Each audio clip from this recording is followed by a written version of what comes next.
and gentlemen, prior to tonight's game, we'd like to take this opportunity to thank the many family and friends and football fans from around the world for their attendance at the 2017 IFAF Women's World Championships.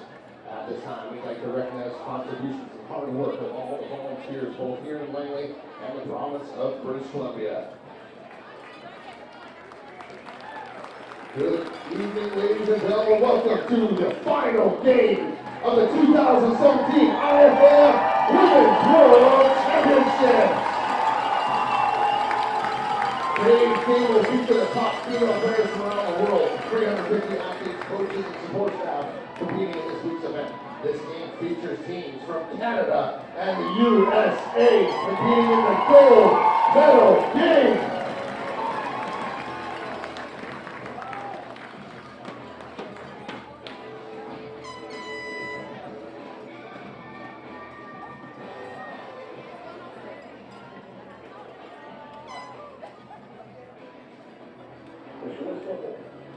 We got 2 more quarters, and that's it.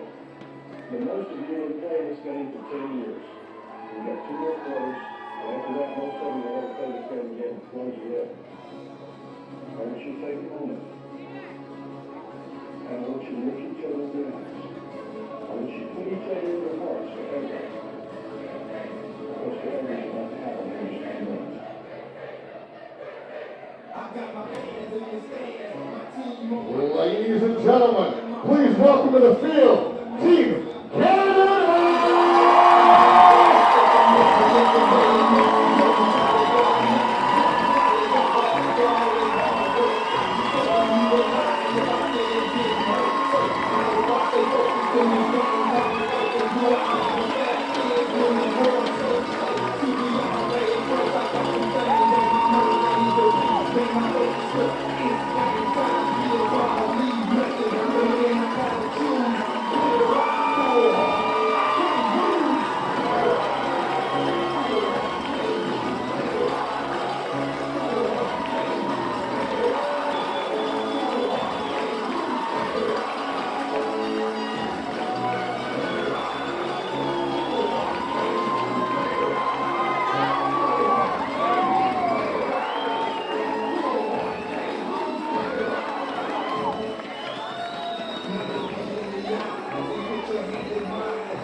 Introducing their opponents in the red, white, and blue, Team USA!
At this time, we ask that you please rise and remove your hats, caps, and helmets for the playing of both teams' national anthems.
football fans, welcome back to the IFAF 2017 Women's World Football Championships here from McLeod Athletic Park in the township of Langley, British Columbia, Canada.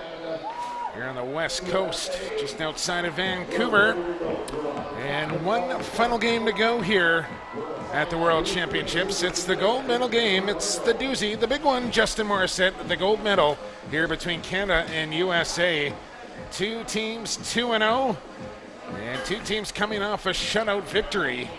As Canada will be the away team in their whites with the red pants, white helmets, USA in all blue with the red numbers outlined in white here for the Stars and Stripes.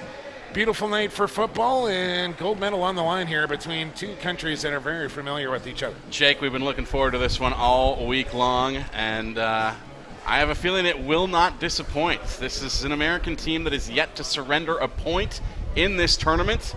Tonight could be the night that happens, and Canada would certainly like to be the ones to do it. Well, they're going to have to score a point if they want to win this game against the USA, as I know you got the officials for tonight's game at the ready. Justin Morissette, run them down for me. I do indeed. Tonight's referee is Keith Wickman.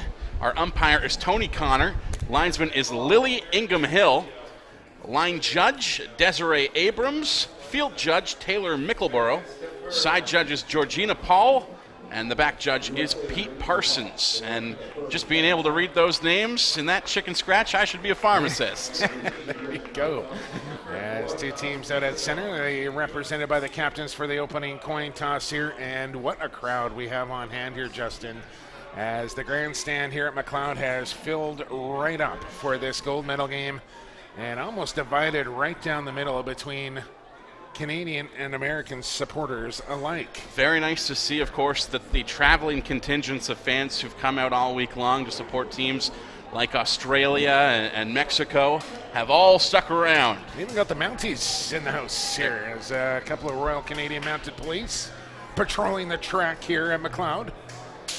As coin toss done and kickoff comes up next right here on TFSE TV, the home of the World Championships. This is the one game so far today, Jake, where we don't have to tell people to be mindful of the fact that heat could play a factor. It's a beautiful night here, and as the sun sets, it is cooling down here. Lucky for these women that they do not have to deal with that intense summer heat that has been a problem for these teams all day long. And the lights have come on here on the field as well, as they'll start to take effect as the game moves along, as USA, I believe, has won the toss and will kick off here to start the game. As once again, USA in blue, Canada in white and red. As Canada will work left to right across your monitor here on TFSE TV. Don't forget, if you want to be interactive during the broadcast, you can reach me via Twitter at PXP, the number 4. Sports says, tee it up and kick it off. Let's play some football. We're underway here in the gold medal game. And it's freezing on the return here for Canada. Finds a seam upfield and gets out across the 30 to about the 33-yard line. Good return there for Canada, as Kowalski and company come out, and Kowalski was sharp and on fire in that opening half back on Tuesday against Great Britain, and was pulled from that game to save her for this one, as the same will go for Sami Graceffi, as expect her to play the majority of this one. Jake, you and I called the American game against Finland on Tuesday together, and it didn't take long for the States to get at the Finnish quarterback, Joona Häkkinen. In fact, knocked her right out of the game in the early stages of that first quarter. So we'll see if they can ramp up the pressure against Canada in the early stages of this one as a defense. But first round run there for Friesen goes for about 2. So nicely underway here in this gold medal matchup, as USA looking for the three-peat, as they have won back-to-back championships. As sun starting to poke through onto the field once again through some overhead clouds, as another handoff and wrapped up right near the line of scrimmage. Not much there on that carry. As Friesen on back-to-back carries, and we'll see a dose of Cassie Brick in there as well, I'm sure.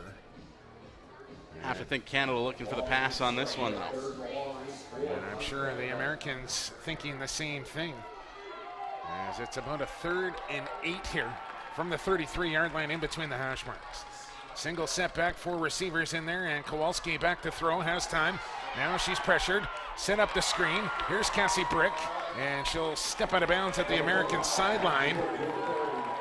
Short of the first down after about a 3-yard gain, and punt team will come on here for the Canadians. Not the start that they were hoping for on that drive, of course, but you have to admire the composure of Alex Kowalski as she maintained her cool under pressure there. 3 defenders pressuring her pretty intensely. Well, I think they intentionally set up the screen and let the line come through. But the defensive backs and linebackers stepping up there for the USA to foil that attempted screen, as here comes the punt for Canada. And we saw USA block a number of kicks against Finland. And look out, fumble! And looks like Canada's on top of it as a bobbled Canadian there on the players punt return. were pointing, and the officials agree with them. Who's on top of the football? It was number 24 that came out of the pile. Let's watch it here. Is the kick from Alex Black. And it looked like a pretty routine play to make here. Just bobbled it. Satoria Bell couldn't quite hang on to that one. So Canada will get the football back here at the USA 39. As Kowalski and company right back out there. And this is something Canada will need to take advantage of. Turnovers on the States as they go looking deep right off. And that's got to be a flag, and it is, as it's intercepted. But this is going to be a pass interference on one Satoria Bell again, as she just tackled down the Canadian receiver and then intercepted the football, but that's not legal here in the game. And now we'll see where they'll spot this ball, as it should be a spot foul, and Canada's going to be in business here. I was a little bit distracted there, Jake, trying to find out who was the Canadian player to recover that ball. There were a mess of bodies in that scramble, but it looked to me like it might have been Emily Belanger, number 41. Yeah, or 24, maybe Adriana Suck getting in there. As a couple of flags, one down in the Canadian backfield. But they are going to march this ball ahead here for Team Canada. And a bobbled punt, and now a pass interference call here on USA. We talked about this drive not going the way they wanted moments ago. Quick turnaround, suddenly they are in striking distance. Ball down to the 18-yard line here with a 1st and 10 for Canada. And handoff right up the middle. DeMerchant plows her way ahead for a few, as they work the ball into the middle of the field now.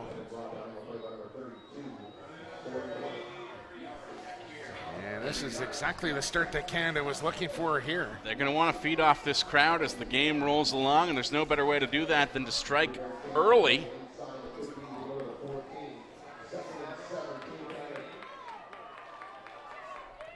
Well, here we go with a 2nd and 7.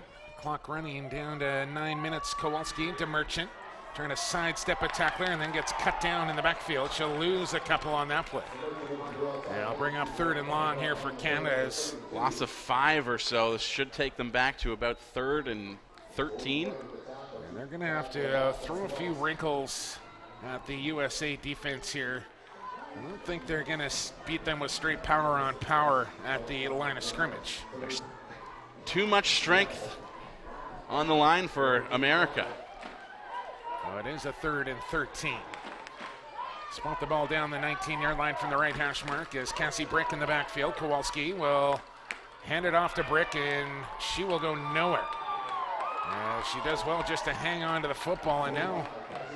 Interesting 4th down scenario here. Does Canada go for a field goal? Well, Dick does have a very good leg, and she will come onto the field. Carly Dick from the Saskatoon Valkyries will attempt a long one here. I believe this is the first field goal attempt I've seen all week. As I believe Claire Dorr will be the holder here. It'll come from the right hash marks. And the ball at the 27-yard line here. And here, good snap, and kick is up. It's a low line drive, and it's through the uprights. Canada on the board first, 3-0. So there it is, Justin Morissette. The first point surrendered here by Team USA in this World Championship. And it comes on a long field goal from Carly Dick that just cleared the upright. And you were telling me a story the other day about the last time Team USA was scored on. Did not take too kindly to it at all. They ran it up on Team Germany to the tune of 107 points. I don't think we'll see that here this evening. All for the crime of scoring one touchdown. But dreams start here for the Canadians as they're on the board first and lead 3-0 after Satoria Bell dropped a punt return, and then a big pass interference call helped put Canada in scoring position as Carly Dick puts it through the uprights on the field goal attempt, as now Canada will kick it off here to USA from their 35-yard line. And Dick will step into it. Sorry, Justin. I was going to say the pressure on special teams enormous from the United States. We saw it be a huge factor in their game against Finland on Tuesday. They nearly had somebody to pick off that field goal attempt as well. So, all the more credit to Dick for being able to get it off in time and get it through the uprights. Good return there from Ashley Wizenot. She gets the ball out across the 40-yard line of USA, spotted down on the 41. And Sami Graceffi will come on to the field here for Team USA with Jenkins in the backfield with those lime green kicks on down there as they go with 4 receivers. As Graceffi squats down, sticks in the mouth guard. 4-line front here for Canada as they put 3 at linebacker. High snap, Graceffi brings it down and then decides to hang on to it as she'll pick up a couple on almost a snap over her head. And we'll see how long, I would imagine this being the final game of the week, that Graceffi will stay in this one for the distance, but every other game so far, especially the one against Finland on Tuesday, Team USA quite content to cycle through their depth chart, both at running back and quarterback. We've seen a good dose of Lisa Horton in the game as well. There's another high snap. Graceffi back to pass, launches downfield. Wizenot brings in the ball. Oh, what a catch there. Down to the 25-yard line. A strike thrown from Sami Graceffi. And what an arm on Graceffi. Incredible distance. Tight spiral, and then the hands from Ashley Wizenot to secure that football. As you watch it one more time, beautiful throw there, and the catch pretty as well, as USA in business now with a fresh set of downs at the 36-yard line. Trip receivers to the high wide side, and Graceffi to throw, and she slings it out there to the wide side, and caught and brought down after about a 7-yard gain.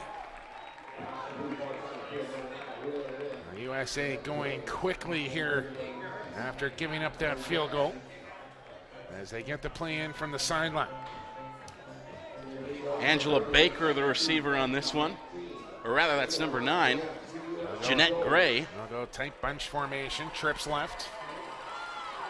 Jenkins has yet to get a carry here on a 2nd and 2.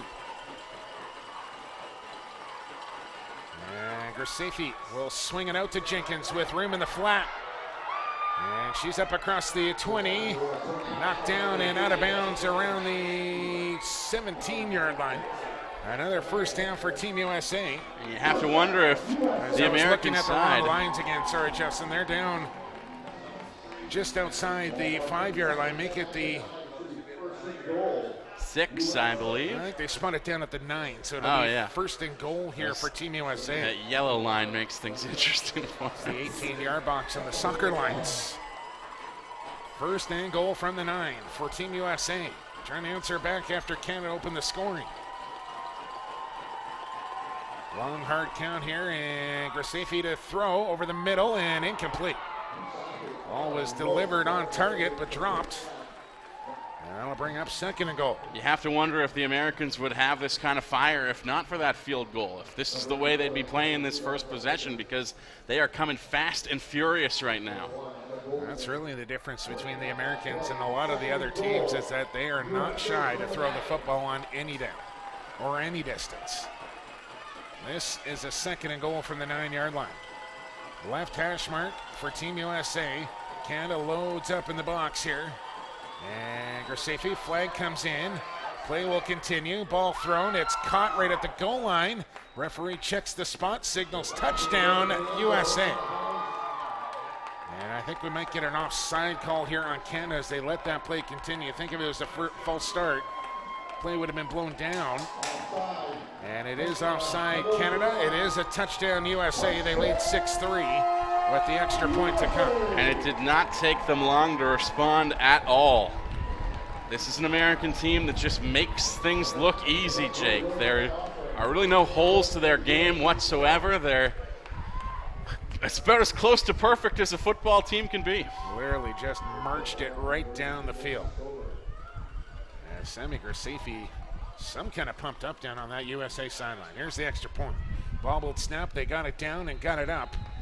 As contact after that kick. As everybody will separate. Point after is good. It's 7-3 USA with 5:06 to go first quarter. Canada about to get the football back. And plenty of reason for Sami Graceffi to be super fired up on the sidelines, Jake. We've talked multiple times through the week already about how this is the retirement tour for a couple of key players on the American side. Odessa Jenkins and Sami Graceffi both have been difference makers for this club for many, many years. Okay, so they're telling me go with Graceffi. I've been getting conflicting reports coming in on how to pronounce Sami's last name, and I keep getting different options thrown at me. I'm going to go with her former center, who says it's Graceffi. Graceffi. But Either way. I appreciate it, Jamie. I appreciate the tweets coming in. Keep them coming at PXP for Sports. As here's the Canadian return on now, and a big old head of steam, but it runs into a stiff tackle there at the 35-yard line. And she just stopped dead in her tracks on that hit. Was Carmen Agar. But Canada will have the football back here. And they're going to need to see if they can march it down the field on their own without help from a botched kick return and a Now they're going to have to try and pass interference call. keep pace here with the USA. They know they're going to put up points, and Canada has to be able to answer that. Kowalski in the shotgun will hand off, and she's tackled in the backfield. As busting through the line to make that play. Kimberly Marks for Team USA. Yeah, she just beat her block one-on-one, and no chance for Friesen to go anywhere with that football.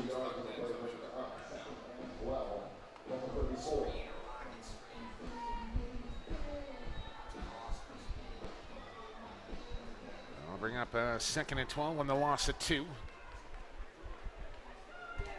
As Kowalski's got 2 to the high side, 2 to the near side here, and a single back. Takes the shotgun snap, she'll throw on 2nd down, looks down the sideline, fires deep, and it's over the head of everybody as Cassie Brick just broke off her route. And that one sails incomplete. 3rd and 12 now for Canada.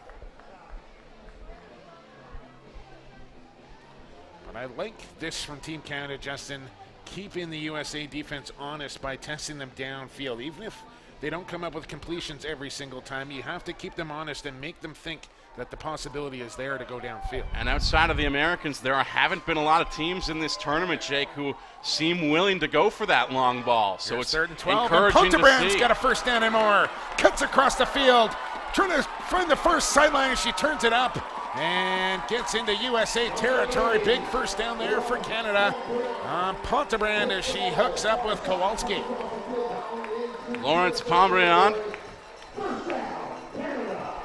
with a big grab and a nice addition on the run afterwards. The axe ever so important, and Pontebrand was huge in that victory for Canada over Great Britain back on Tuesday, and makes the very first big play of the game here for Canada on offense. And now they'll go bunch formation from the left hash mark. 1st and 10. Kowalski to throw again. Got a teammate out in the flat here. Tackled immediately as Friesen. Good coverage out on the edge there. And that's Satori Bell once again who makes the open field tackle. And I have a feeling we're going to be saying that name quite a bit today. there'll be another short loss here from Canada, which brings up a 2nd and 12 once again. As Canada will check out Friesen. As Carmen Agar comes back in. One of those Regina Riot players that are well represented here on this Canadian roster. Kowalski make it a 2nd and 14 now. Seems like most of this team, in fact, is from Saskatchewan and Quebec. Cassie Brick stacked up. Flag comes in late, however. And is the USA going to bail out Canada again? It's a face masking call, and this is 15 yards and an automatic first down. Penalties plaguing Team USA right here. It's a fine line because you do want them to play aggressive. It's what has made them so dominant throughout the week. But you can see it right there. Sometimes that aggressiveness just goes a little bit too far. It's the right call from the official. And ball down to the 32-yard line now, and another 1st and 10 here for the Canucks. Brick in the backfield. As Alex Kowalski split wide to the left. Pontebrand to your near side. Fake the handoff. No, it is to Brick, and then goes down. And again, a tackle for a loss, as the run game is just non-existent right now for Canada, and that's that stout defensive line for USA wreaking havoc on the line of scrimmage. It is nearly impossible to find holes in their defensive lineup. It's one of the big reasons why they have been able to keep a clean sheet all week long until that Canadian field goal. Make it 2nd and 15 on the 5-yard loss from Brick. 4 receivers in there now, and Kowalski will throw, steps up in the pocket, fires over the middle. Pontebrand, as she got popped as she made the catch. And she'll be short of the first down, but what a grab there from Pontebrand as she hung on, as she took a shot just as she caught the football. Watch it here on the replay on TFSC TV. No worse for wear. Pontebrand just pops right back up. Quite happy to once again call that one in. That's a great angle there. Satoria Bell just stuck the shoulder in, but Pontebrand hung on. So 3rd and 6 now from the 27. Big play here for Canada. Take the quick snap. Kowalski drops back, looks over the middle, looks into the end zone, and just over the head. Pontebrand looking for a flag, nothing there. And it's 4th down for Team Canada. What do they want to do? From the 27 this time. Looks like they're sending out the kicking unit. Carly Dick coming back on. As this one will be even longer than the previous one. As she'll spot it down at the 33. This is a 43-yard field goal here.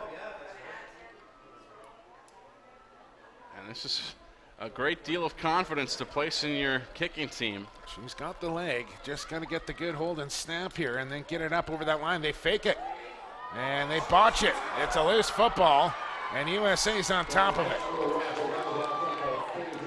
Now, I think that was a design fake there from Canada, but the execution did not exactly pan out. Trick play fell apart almost as soon as it started.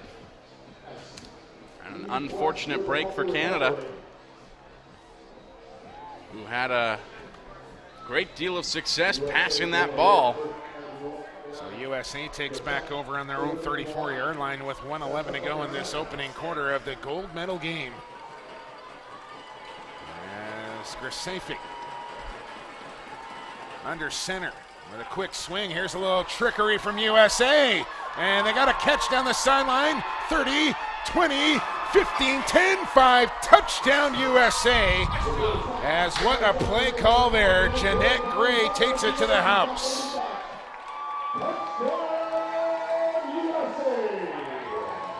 And that's how fast this American team can burn you. Grisafi goes under center, the wide receiver screen, and then the bomb downfield. And a saving tackle there goes by the wayside as Gray takes it to the house. Seemed like we were just seconds away from Canada being down by 1. Now they find themselves trailing 10, soon to be 11. And wow, what a play call there from Team USA. Beautifully done. And Canada on their heels now, all of a sudden staring at a 10-point deficit with an extra point to come. We were talking earlier in the day, Jake, about 4th down being a perfect time to bust out trick plays like that because it's a very unconventional call and teams wouldn't be expecting it. I think first down in a situation like that to begin a drive is probably just as unexpected. Jim Farrell with a excellent call, and I think we have objectional conduct after that touchdown, maybe an overzealous celebration in the end zone there, as they'll enforce that penalty on the ensuing kickoff after the extra point here. As good snap and hold, extra point up and through. Make it 14-3, Team USA.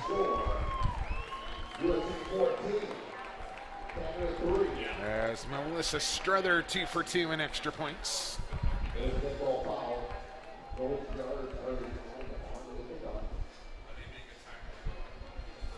Good news for Canada at the very least is that their aerial game seems to be working for them in the early stages. Yeah, there seems to be some success in openings there in the passing game for Canada. Not so much in the run so far. That's not something, though, that we've seen USA surrender so far this week.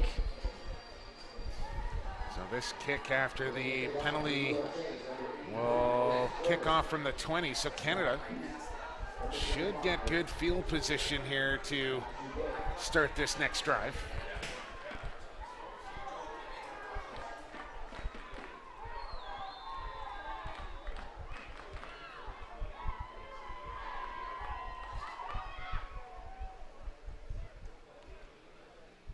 It's a squib kick that bounces, rolls, picked up at the 40-yard line. And Carmen Agar with the pickup for Canada. Taken down right at the midfield stripe. As that's where Canada will take over with 52 seconds to go in this opening quarter.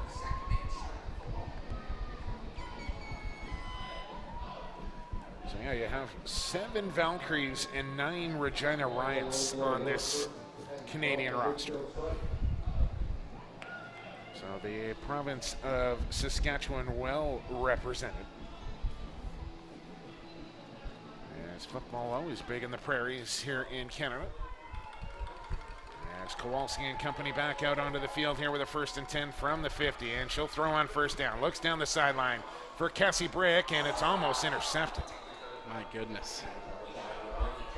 Yeah, it's the second time we've kind of seen Cassie Brick just kind of break off her pattern there.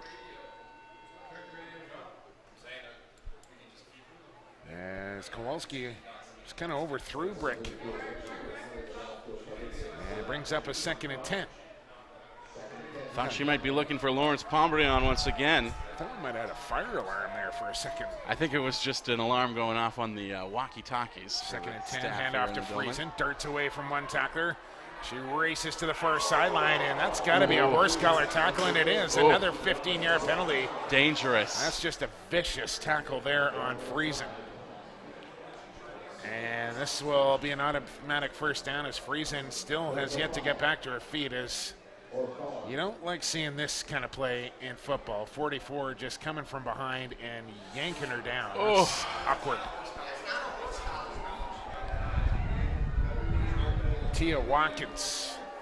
And I don't know necessarily she grabbed her by the back of the shoulder pads there and got the actual horse collar, Justin, but that's still a very dangerous tackle in any level of football. You just don't want to see that kind of play. And she's still yet to get back to her feet. In fact, looked like she was going to get up and is now down on her back. So this could be a serious one.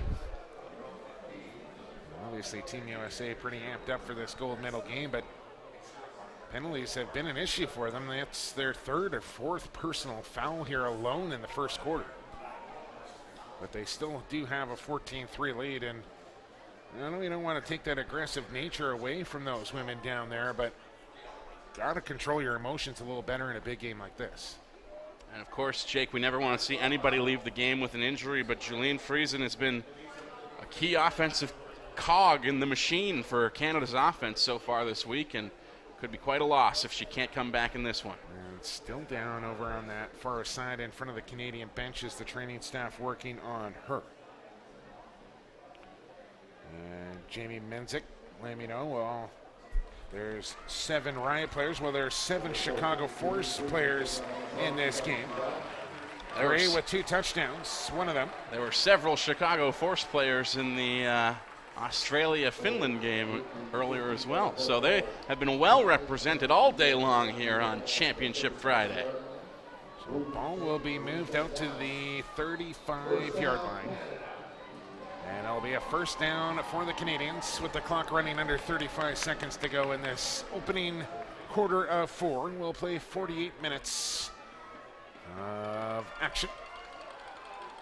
There's Kowalski with the Merchant in the backfield. And she'll hand off to Olivia. She's trying to stiff arm. And that one will go nowhere. And once again, just no holes in this American line. They're just not getting off the blocks on that offensive line and getting the pushback that they need. As USA is so good at pursuing the football and gang tackling there onto Merchant.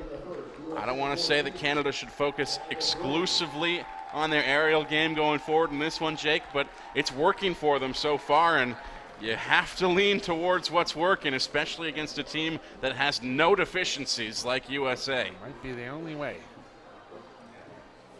Might be the only way. As Canada down 11 after 12 minutes of play. 14-3 your score as teams will flip around here to start quarter number 2. Once again, we welcome all our viewers here on TFSE TV. Thanks for joining us all week long here from the 2017 Women's World Championships, and keep those tweets coming at PXP, the number 4 Sports. It's been great, all the fans, the interaction that we've had all week long. I've learned a ton about women's football. You can find me on Twitter as well, at Justin Morris. That's JUSTINMORIS. I've heard from a couple of fans throughout the day from all over the world. I heard you got yourself a follow from Miss Pontebrown. I did, in fact. Big time. She was watching the game this morning, I can only imagine, between Australia and Finland. No rest for the wicked. And she's been wicked good so far in this one. Hoping the old voice box holds up here for the next 36 minutes. And it's a 2nd and 11 for Canada. Play action. Kowalski fires right into traffic. It's picked off, and this one's going the other way. Trying to race past the Canadian tacklers here, and she'll step out of bounds at the 37. Satoria Bell on the pick as she makes up for that earlier punt gaffe with a huge interception and return. And puts USA back into Canadian territory on the turnover. And as good as the American offense has been so far in this one, Satoria Bell making a case for herself as one of the options for US MVP at the end of this one. Well, you put the ball up in the air enough times against this American defense, you're probably going to have a couple of turnovers. That's just how good these women are.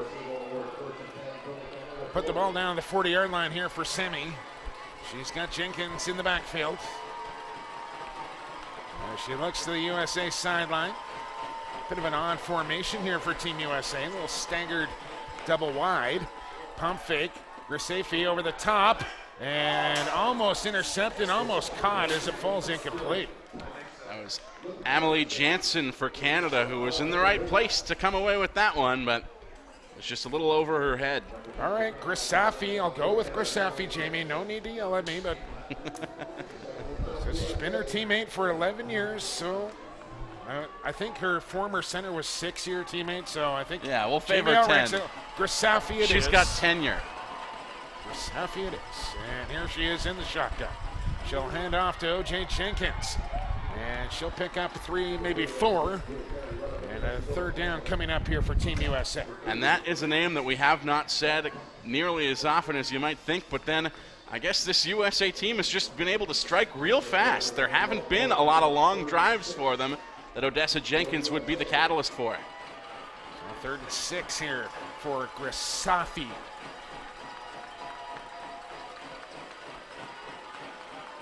Long count here as Canadians want to bring the jailbreak blitz, it looks like. Pressure coming, fired over the middle, pass is caught. And room to run here is inside the 20. Ball almost stripped free, but down to about the 16-yard line. I believe that was Maria Jackson. Another good pass and catch. Which moves the chains here for Team USA. Number 6, rather, not number 8. So that is Liz Sowers with the grab for Team USA. As they're now on the 17-yard line. And back in the that shotgun once again. And they'll swing it to Jenkins. Got a block on the outside. And trying to turn the corner. Flag comes in. And we might get a holding call here on Team USA. Let's see. As the flag comes back down at the 18-yard line. And that game-breaking speed of Odessa Jenkins can burn you whether she's running the ball herself or bringing it down as a receiver. And it is a holding call. Holding. Offense, number 74. And that's penalty from Charles Tyson. First down. This is good. Easy football rankings. Let me know it's pronounced Granite Sand, Ohio Service Fee. Thank you for that submission. Appreciate it. 10:28 to go. We're just going with whatever the latest tweet we receive. There you go. First and 20 here for Team USA. After the holding call backs him up 10 yards. Grisafi throws. Completion, tackle, and spun down to the ground. A little bit of viciousness from the Canadian defense now. And that gets them fired up as Virginie Roussel. Roussel with a authoritative tackle. Oh, trash talk after that as well to the downed USA player.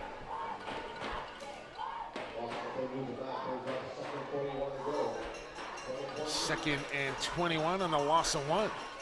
And there is a lot of emotion in this game already. Gold medal on the line, and rightly so. Jenkins in the backfield, trip receivers to the near wide side, I should say. As Grisafi, snap, throw, complete. And now trying to pick her way through the Canadian defense. Dragging tacklers with her to the 20-yard line, maybe the 21. A pickup of about 7. Angela Baker, the receiver on that one for Team USA. As Team America has got to get down to, what, Justin, about the 7-yard line for a first down here. And I'll say it's a 3rd and 15 after some good pursuit to the football there from Canada. They back off on the wideouts. 4-3-D in the box here for Canada. And Grisafi to throw. Looks left, nobody open. Looks back to the right, fires, and from her backside makes the catch. But I think we'll be short of the first down. Is that Gray on the reception once again? That was Ashley Wisenant, actually. Excuse me. But an impressive reception from her, and even more impressively placed by Grisafi, as Wisenant was basically already down by the time the ball was in the air. And she was still able to pick it up from the floor. Just trying to check the yardage here. They're very close to a first down, but I believe it is 4th down. But I think USA is now called timeout to talk this one over. I'm just trying to check the sticks there. I think it's about a 4th and 1 here, Justin. It's inches even. It's real close.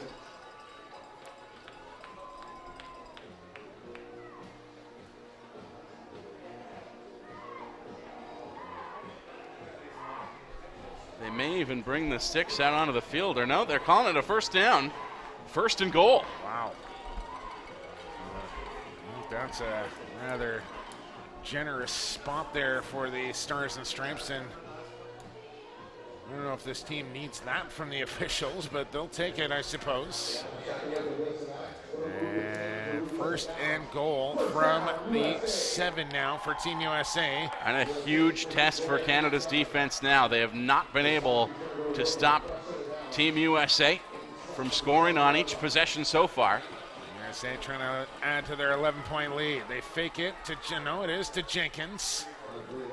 And she'll pick up a couple inside the 5 to the 4. As Grisafi fooled both of us. I thought that was a faked handoff as well. Well, it's part of being a good quarterback, selling that play action. Great actress. And now 2nd and goal here from the 4-yard line. Fake it. And she's trying to stay on her feet here and gets wrestled down at the 5. Pretty good defense there from Canada. Will force a 3rd and goal here on Team USA. An impressive strength from Grisafi as well, that it took so many defenders to finally haul her down. She is a strong woman. As you'll watch it here on the replay once again.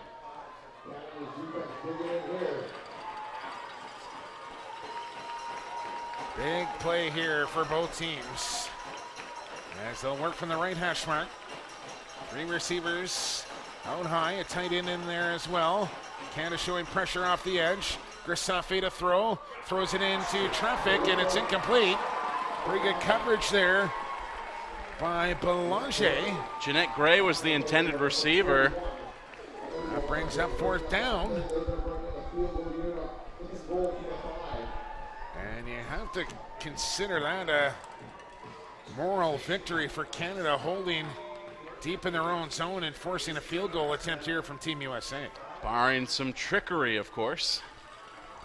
Though you would think at this stage in the game, the lead they already hold, they will settle for the field goal. We'll see. Struther from the 13-yard line.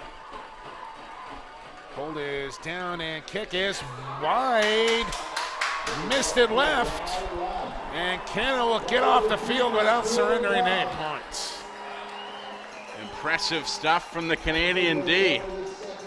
That is not easy to do in any game against any opponent, but certainly not against this one.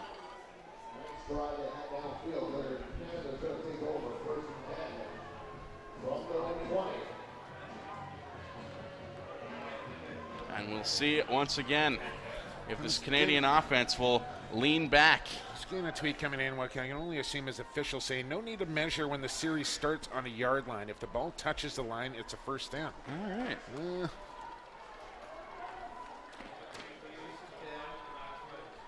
So Kowalski back out there for Team Canada. And she'll hand it off to Cassie Brick. She'll bounce it to the outside. Trying to pick up a block on the edge there. Still on her feet. As she works ahead for a gain of 5 on first down. Nice run there from Cassie Brick. Finally a successful run for Canada. Not huge yardage, but picked up about 5 on the carry. Clock running, under 7 minutes to go in this opening half. 14-3 Team USA. Most of the Canadian success so far has come in the air. They're going to need to get that ground game going here. But this is a U.S. defense that does not make that easy. Go with the jumbo package here, tight formation. And it's a little handoff to Brick once again. She runs to the right. She's got the first down and more. As she's out near the Canadian sideline, past the 30, maybe the 33. As that's good execution at the point of attack there from the Canadians. Pulling guard, picking up a block there, 72. Lammerding clearing the path for Cassie Brick. Wonderful stuff from Brick. And we're going to see more of that, or hope to anyways, as this game rolls along if Canada wants to pull closer. Put the ball down on the 34-yard line on the right hash mark as the Canadians to the line of scrimmage once again. There you go with that same bunch formation. They just drew USA offside. Or are they going to say false start here on the Canadians? They will.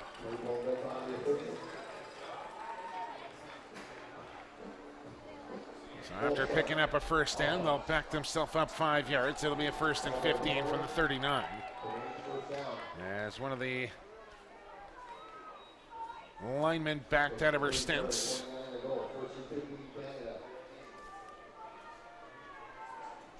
Like, what do I do? Do I go with line women there, or do I say is lineman okay? I don't know. I don't want to offend anybody. I'm not sure. I think that's the position title, though. Handoff Kowalski to Brick. Again runs to the right, gets almost back to the original line of scrimmage. About 2nd and 11, maybe 12. That's Kowalski probably going to be looking for a pass here. Canada needs to come up with some big yards, and they are running out of downs to do it. Actually, give her... Looks like 3. About 3, 2nd and 12. Clock still running, approaching 5 minutes to go here in the half. As Canada trailing 14-3 here, trying to orchestrate a drive late in the second quarter. Kowalski, another handoff. And again, USA deep into the backfield with numbers to go with it. And then a shove down after that play as Emotions start to flare up here, but no flag comes flying. And I'll bring up, oh, now a late flag does come flying in. And again, I think USA just needs to get their emotions in check here, Justin. That's just an unnecessary penalty there. Shoving down a Canadian player after the play is over, well over. And these penalties, you know, it hasn't really burned them yet. They're still up by 11. But they're certainly making it a little bit easier on Canada to try and climb back in this thing. The referees talk it over here. And it was a 3rd and 12 here for Canada. And now are they just picking up the flag maybe? Or maybe they're not. Either the officials trying to direct air traffic into the airport to our south here. As the ball sits on the 30-yard line.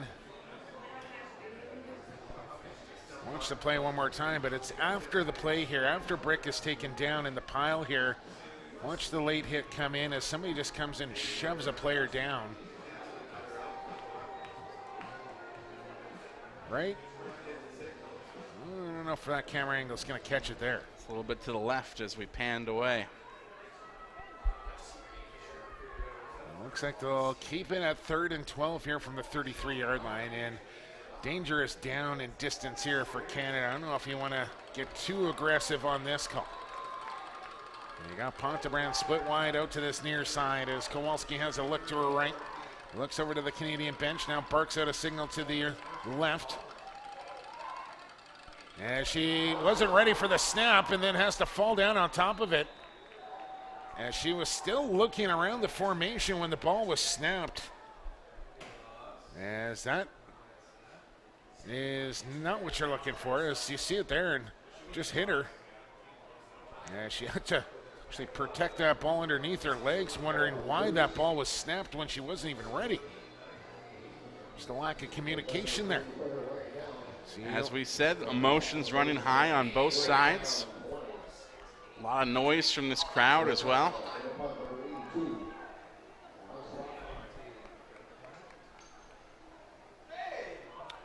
Kick coming from Alex Black, and she gets a good one away.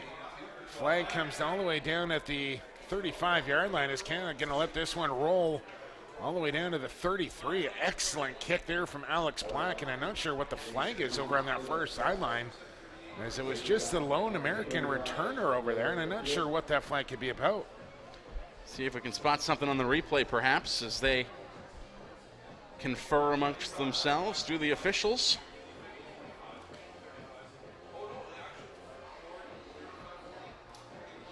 Only I can think is maybe it just fell out of the official's pocket. And there's literally nobody around the American returner. Picked it up and tucked it away. How about the boot from Alex Black, though? And she just got it away, but got good leg on that one. Deep in her own zone. But watch the flag come in. Oh, he just missed it there once again. And after a long conversation. Looks like they're waving it off. No, actually. It's first down, Team USA from the 34-yard line. As a couple of inadvertent flags thrown on the last couple of plays. I think it's the only sport where you like throw a flag and then, oh, no, actually, you know what? It's no foul. Well, hockey, you occasionally see calls made after the fact because the official had intent to blow. To make a call and then say, no, I changed my mind. First and 10 USA. Pass and a catch made. She busts one tackle, but not the second after a 4-yard gain. Personally, Jake, I think it's a commendable thing. The officials should be able to rescind their calls. All right, so Brooke letting me know, thank you, Brooke, that she plays on the line and lineman is acceptable / not offensive. Thank you, Perfect. Brooke. Good to know. I want to be respectful and politically correct, as I've been corrected a few times this week, to say the least, Jessica. There's Grisafi to throw, and she's got a man deep and caught it way down that far sideline to the 31. Ashley Wisenant again. She's having herself a ball game here as Ashley. And another big strike play from Grisafi to Wisenant. Incredibly impressive grab.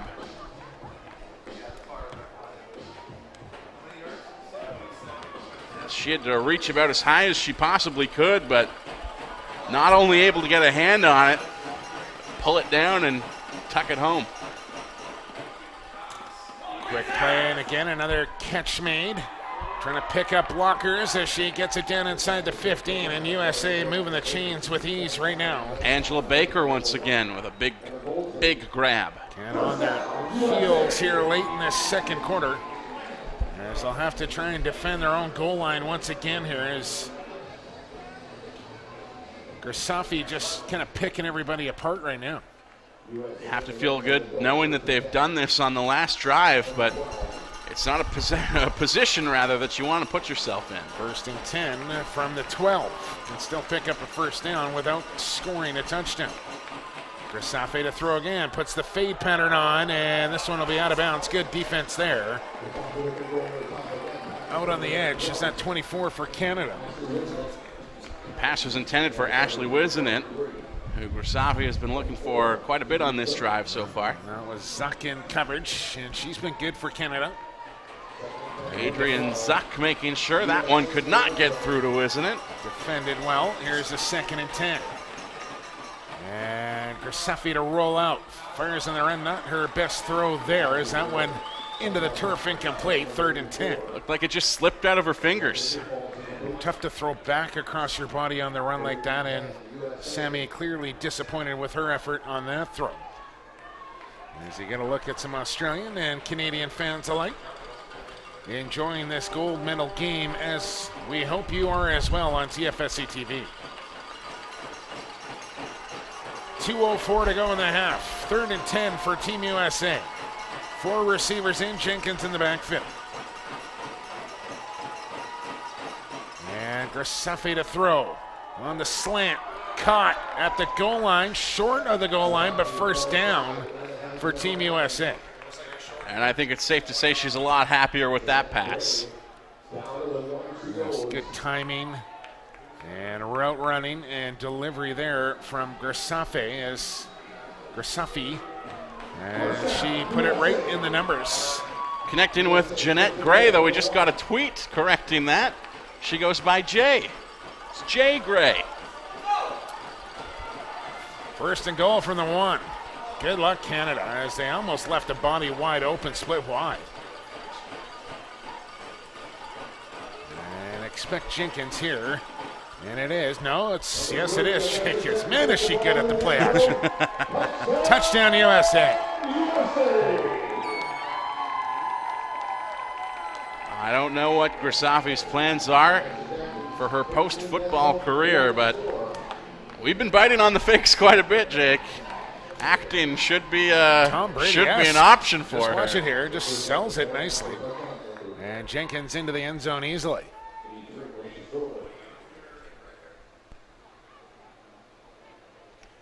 Very convincing performances. Extra point from Struthers. Yes, indeed. And it's 21-3 USA as we approach halftime. Going through Sands, we've got one of our volunteers. She's going to be selling 50-50 tickets. You want to get in our 50-50 crowd, we're going to do a quick round of 50-50. Here, put your hand up in the air. And a hot start for Canada, but things have certainly cooled off for them as this half has rolled along. Come close, obviously, a couple times. Got on the board first with that field goal from Carly Dick. But it's been all USA since then. Those were the first points surrendered by Team USA in this tournament. Still yet to surrender a touchdown, though. And Canada's going to need to get them to do that if they want to climb back in this gold medal game. Yes, it's been the passing game from Sammy Grisafi that has really picked apart the defensive backs of Team Canada. She's getting lots of time in the pocket as well, which only helps the cause.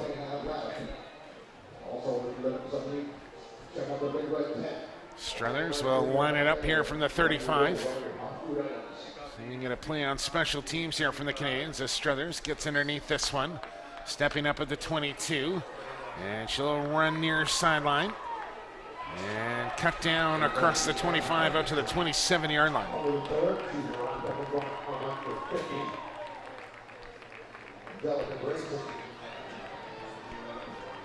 So you get more beautiful pictures here on the replay. As that was Samantha Matheson on the return.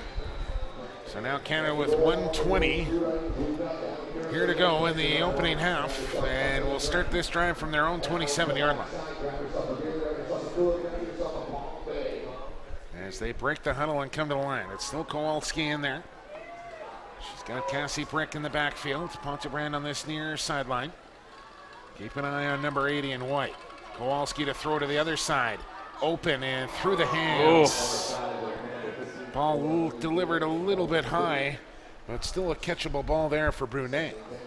Tony Fuller in prime position to possibly come away with that one on the bounce too if it had gone the other way out of the hands, but just an unfortunate incompletion for Canada. She was open. 5 seconds tick off the clock on that play. 2nd and 10 with 1:15 to go. And they'll throw on 2nd down. Pontebrand makes the reception and falls ahead. Pretty good gain there. Maybe 6 on that pass and catch as she pops back to her feet. And I'll bring up 3rd and manageable here for Team Canada. Really like the game of Lawrence Ponbriand so far in this one, and not just because she followed me on Twitter this morning. She's a gamer. 3rd and 4. As time ticking down in this first half inside the final 40 seconds now. Kowalski with time rolls out of the pocket. She can tuck this one away and run, and she will. Flag comes in as she steps out of bounds. Close to the first, if not picking it up, I have to think. I think we might get a holding call here on Canada, as that's a long time for that offensive line for Canada to hold their blocks there, as Kowalski running away from the pack as the flag came flying from the Canadian sideline. And we'll wait for the official to make the call here. It's either going to be a first down for Canada or they're going to have a 3rd and 14. Holding on USA. And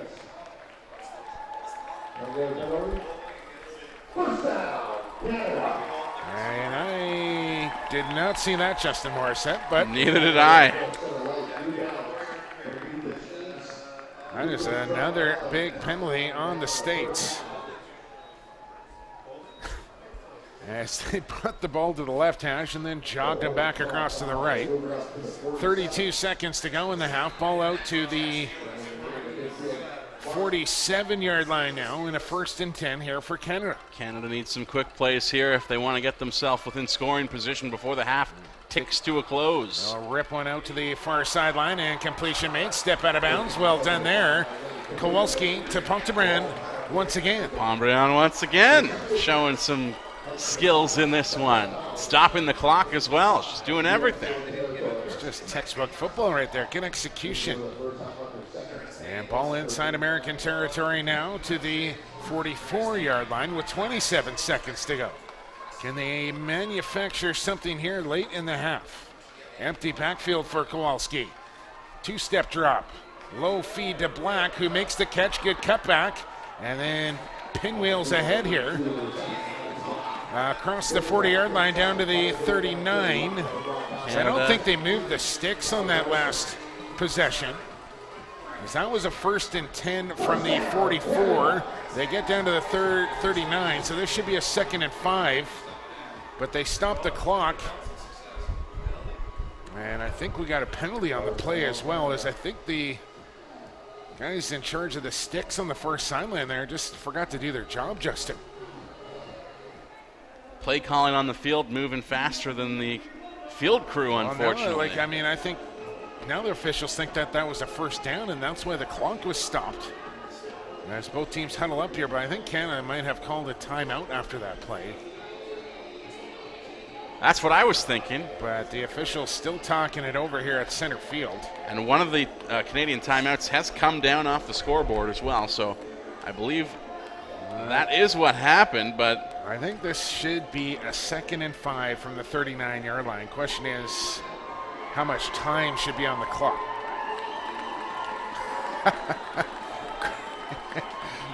Great sign from the Canadians there. And they'll say it's 1st and 10 from the 39, so they give Canada an extra down here as Kowalski will throw. Looks deep. Little hand checking out there. oh my goodness! Canada will score a touchdown. The definition of a desperation pass, and sometimes desperation pays off. What a throw from Kowalski, as there was 2 Canadian receivers out there, and it sailed over the American defender's head into the waiting hands. Watch it again here as Kowalski put everything she had from her back foot This is a thing of beauty right here, Jake. into the hands of number 7 on the reception, Alex Kowalski. Kowalski to Kowalski. Extra point from Dick, up and through, and the first touchdown given up here by Team USA at this World Championships in Canada, with a late major here in the half. Are back within 11 at 21-10. Jake, I'm assuming that at some point tomorrow during Canada Day festivities on CBC, they're going to show some kind of highlight reel of great moments in Canadian history. You might want to include the tape of that touchdown pass. It was a thing of beauty. There you go, Justin Morris. Canadian history right there, ladies and gentlemen. Wow. What a play from Kowalski to Kowalski. 150 years of this country, we have never seen 2 Kowalskis combined for a touchdown against Team USA. It is true. It is true. 9 seconds to go in the half, and Canada will kick it back off to USA. And now you need your special teams as they'll squib it short here. USA will fall down on top of it. As a couple of seconds tick off the clock here, it's actually still running. Still running it. It should be about 8 seconds, I think, and they will correct this, I would imagine. They run it down to 000. There should be about 7, maybe 8 seconds on the clock. As we've had that issue a couple of times with time running off the clock inadvertently. The crowd still buzzing here at McLeod Athletic Park after that long bomb touchdown 90 seconds on the clock, please. from Amy Kowalski to Alex Kowalski. And what a thing of beauty that was.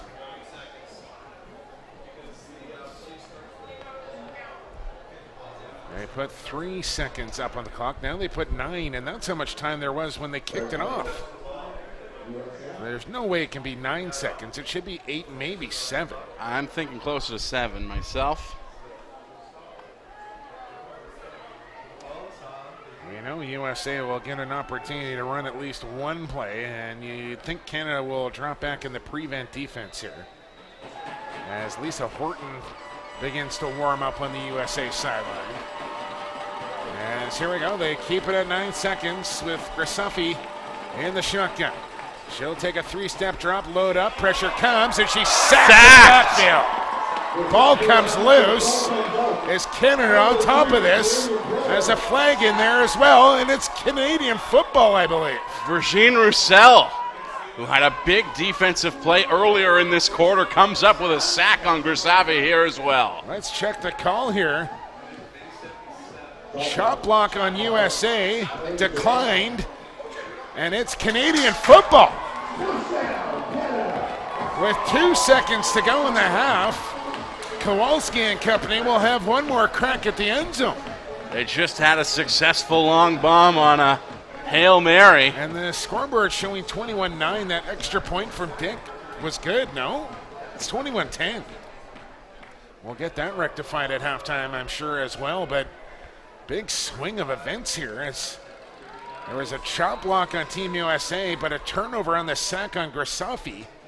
And Canada will have one play here to take a shot downfield. Easily the most exciting game we've seen so far this week, Jake. Both of these teams putting on a real good show here today. No need. Oh, see what you did there, Justin. Well done. Real good show. Yes. Only me and you are probably going to get that. Oh, no. Both of my co-hosts tuning in on the live stream. Okay. And now we'll get a timeout, Canada, before they run this final play of the half. You want to check Justin Morris's podcast out. Real good show. You can find it via Twitter. iTunes, SoundCloud, Stitcher. Okay. However you find your podcasts. Wow. Still, you think back to that long bomb. Kowalski to Kowalski, and then Canada with all sorts of momentum to get a real good look at the contingent on hand here at McLeod for this World Championship gold medal game. And if you're Jeff Yowzy, what can you draw up here? Why not just go back to that same play you just called for that previous touchdown?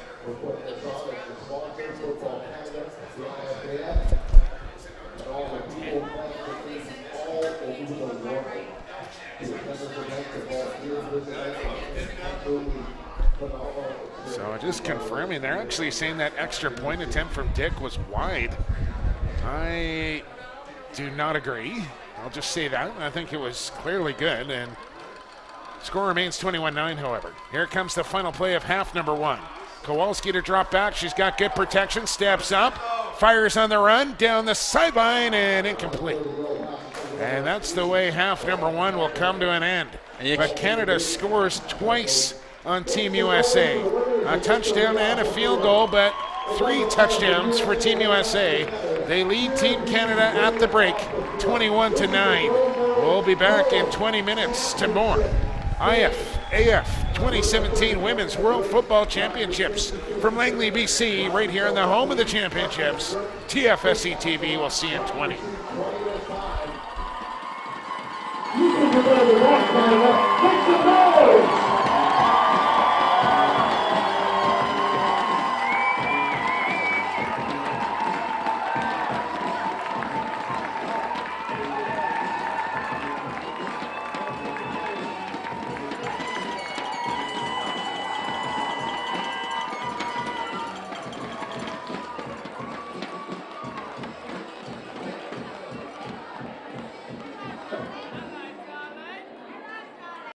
As a youth coach, you're asked to do it all, and Huddle is here to help.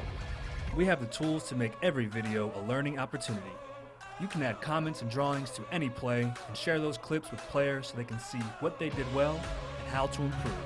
You can also use Huddle to connect with built-in messaging, notify the entire team of last-minute changes, request feedback, or assign tasks.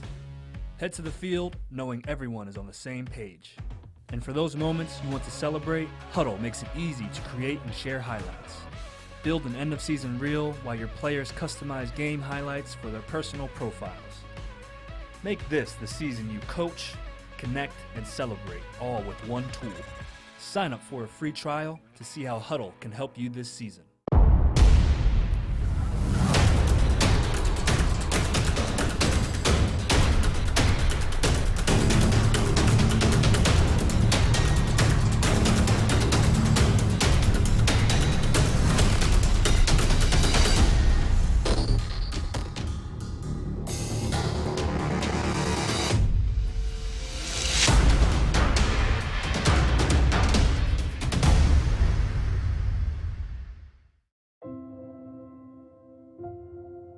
I'm sure most of you read that newspaper article.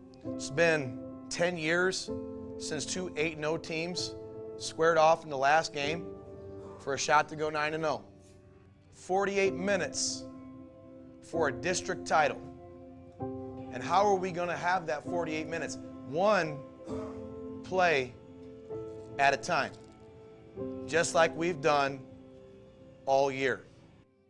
We got to play fast, we got to play physical, and we need to have a blast while doing it, playing with great enthusiasm. Because football is fun. Let's go have some fun. things I love most about coaching football are getting to work with the kids and seeing them rise above what they're capable of becoming. You know, I've really found over the years that having extremely high expectation levels, more kids than not will raise up their game and reach that, whether it be on the football field, in the weight room, in the classroom, or whatever it may be. When the light finally comes on for some kids that maybe struggled when they were younger, it's good to see that growth. That's my brother! He ain't that heavy! That's my brother! He ain't that heavy! He ain't that heavy! I always knew I wanted to be a high school football coach, and I would go back and visit my old coach, and he would tell me all the time, Mike, don't do it. It's just not a life for a family man. And you think back to the way things used to be, Huddle has been an absolute game changer. So I'm seeing my kids grow up, and I'm a family man. I do believe that Huddle sideline can make you a better coach. Now, obviously, the X's and O's are important, but it's the Jimmies and Joes that went on Friday. But if you can put those Jimmies and Joes in the right X's and O's, now we're in business. It's just so powerful, and it is definitely a great advantage during the football game. Our offensive line coach sits down every single series with his 5 guys and goes over what they're seeing.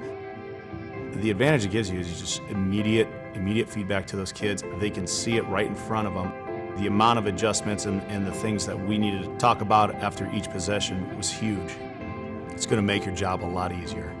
You're going to feel a lot less pressure on the sidelines as far as trying to figure things out when things aren't going the right way.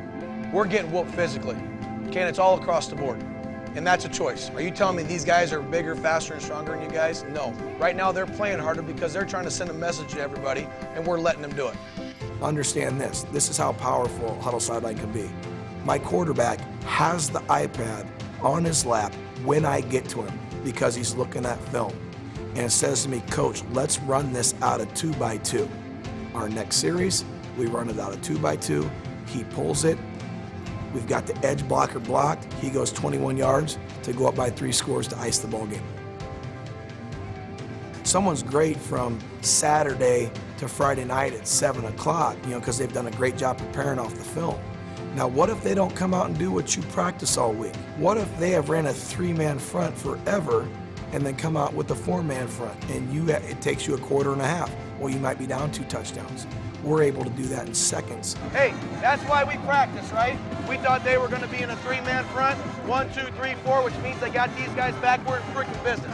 I would tell another football coach they need to be a part of Huddle Sideline because it is a definite schematic and technical advantage for your football team because you're no longer waiting till Friday night, in the coach's office or Friday night in your basement or the next weekend to figure out, oh dang, I wish I would have known that last night. We have that within seconds, and it's made a difference in multiple ball games, and we're having the best season in Bellevue West history, and I think part of that is because of the schematic and technical advantage that Huddle Sideline has given us. First quarter, no question, dominated the football game. But hey, let's not be liars. Because if I haven't taught you anything, we don't ever lie, ever. Second quarter, they whooped our tail, okay? And if you can't look in the mirror and see that, okay, then you ain't right. And that's not a good person to be, okay? You gotta be honest all the time. And I challenge your manhood at halftime, okay? I challenge your manhood at halftime. And history will tell the rest of the tale. Great job, T-Birds!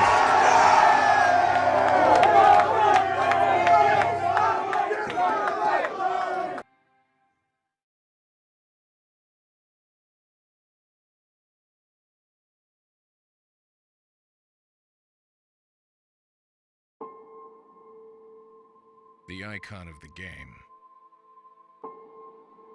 The icon of competition. The icon of athleticism.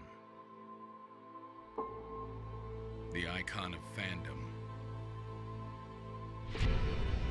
The icon of the future. The future of football is now.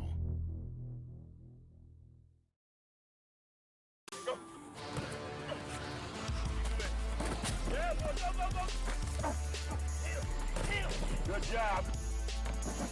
Good job. Good job. Nice. Good job. There it is. Go, go, go, go, go, go. Keep him in. Keep him in. That's the way they celebrate. I can't hear you. What's the difference between a good defense and a great defense? What does it take to become elite? It takes more than dedication, focus, and hard work. It takes an elite-level training program. Customized, sport-specific, online. Your perfect workout every time. That's Volt Athletics.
Welcome back, football fans. Second half action on deck here from the World Championships in Langley, British Columbia.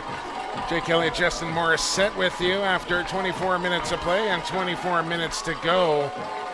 Just confirming with everybody on that controversial missed extra point. Everybody that I had spoken to, Justin, said they thought it was through their uprights, but two officials down on field level overruling that. So your score 21-9 USA. They ultimately have a better vantage point than we do up here in the booth, I but suppose you're right. it looked straight down the middle to everybody up here that we've spoken to. Unfortunate that Canada not as close as we might like them to be, though we try to remain impartial as broadcasters up here in the booth, of course, Jake. But they have made some history here at the World Championships, Justin, as they have scored twice against Team USA, and that has never been done before. Never. My goodness, this USA team is more dominant than I suspected. But do you want to take a look right now at the first half stats before we... I do. Let's get at them quickly. All right. We've got a replay here on the kick first. One more time for me here, fellas. Okay. Just wide, yeah. Okay. You can see how visually we might have been fooled from our angle, but well done. It is the right call. Well done on the camera angle down there, fellas. So, yes. Credit to James down there in the control room for putting that on for us. I can admit when I'm wrong, and I was wrong. It's 21-9 as kick it off. Let's play some football. USA will get the opening possession. And on the return, it's Wizenot. Still on her feet as she jumps around a would-be tackler. Weaves her way across midfield. And finally brought down inside Canadian territory at the 47.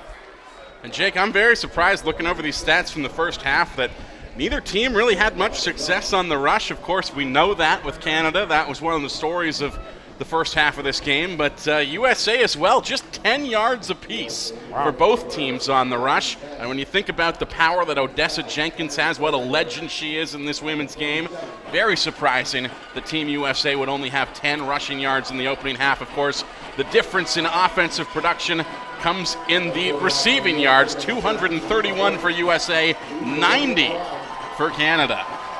1st and 10 here for USA. And is it Horton in there at quarterback now for USA? It is, and she'll keep it on the ground herself here, and a good positive gain on first down. Pickup of about 17. We saw her warming up at the tail end of the second quarter. Weren't sure if they were going to cycle through their depth chart like they have in earlier games, of course, this being the gold medal game, the last game for both Odessa Jenkins as well as Grisafi. I'll make it a 1st and 10 from the 30-yard line at the right hash mark here for Team USA. Second half action just underway here on TFSC TV.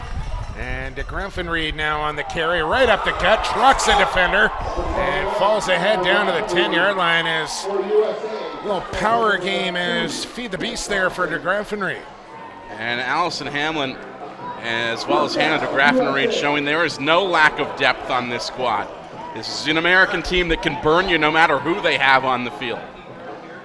Apparently, Andre does not think you or we are very impartial. I like to think I'm doing a pretty good job. I've been very, I don't know how much more complimentary I could possibly be of this American squad. Maybe it's me. Getting a little too excited for Canadian success. High snap for Horton. She'll run to the left. She's got room, and she'll turn the corner. Touchdown, USA. And that didn't take long. Just a minute and 21 seconds here in the second half for USA to find the back of the end zone once again, 27-9. Right, my apologies. That is Lisa Horton out there. I just mentioned Allison Hamlin. Though she, of course, did come out in the Finland game on Tuesday and showed herself to be quite capable as well. So all three QBs for the States have been in on the action over the course of the week. It's Hamlin, however, or Horton, rather, who runs this one in. That's the way you want to start a second half if your Team USA is blocked extra point, and this ball is live. Canada will fall on top of it, but another foiled extra point, as I believe it was Kitty Hungle that got in to get a hand on that one to stuff Struthers on that extra point attempt. So it's 27-9 here with 10:39 to go in the third quarter, and Canada will get the football back.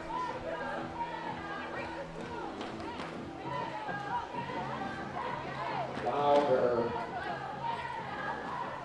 Louder. Louder. There's Joe Carter trying to get the Canadian contingent fired up for this second half. Speaking of fired up, the Aussie girls down there in the crowd were having a good time at halftime. Never knew that Brian Adams was so popular down in Australia. Well, we had a good feeling Men at Work would be popular, but then Brian Adams came on and they really got after it. As my man Brett Cross down on the track filming the crowd now, as here comes the kickoff from Struthers. She'll send it deep down to the 25. And on the return, following blockers, and wrestle down around the 28. Samantha Matheson for Canada.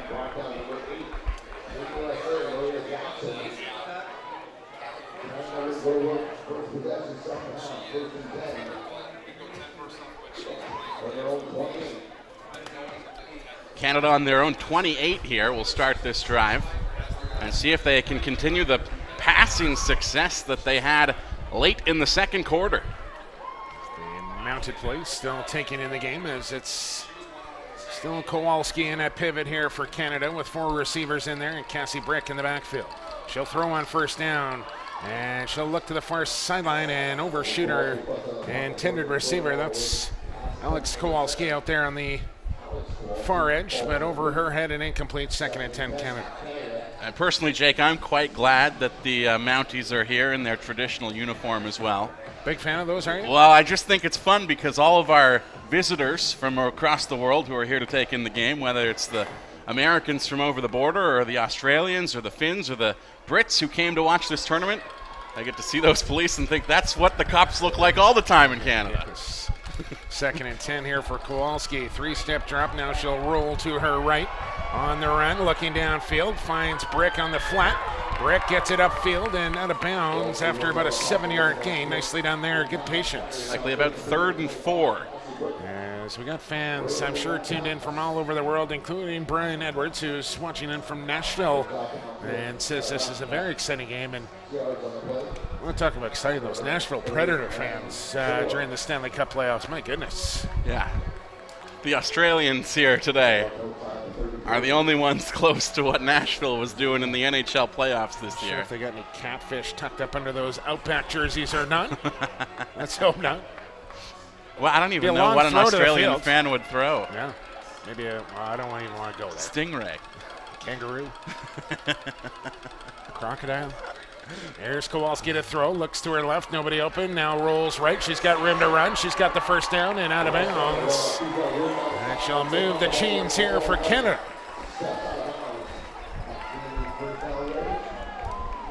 Don't forget, folks, keep those tweets coming at Justin Morris and at PXB for Sports. Love to hear from you. Beach ball starts flying around the Australian crowd here. As the lights starting to take effect down on McLeod Athletic Park field here. As Canada comes to the line with a fresh set of downs at their own 40-yard line right hash mark. 4 receivers in.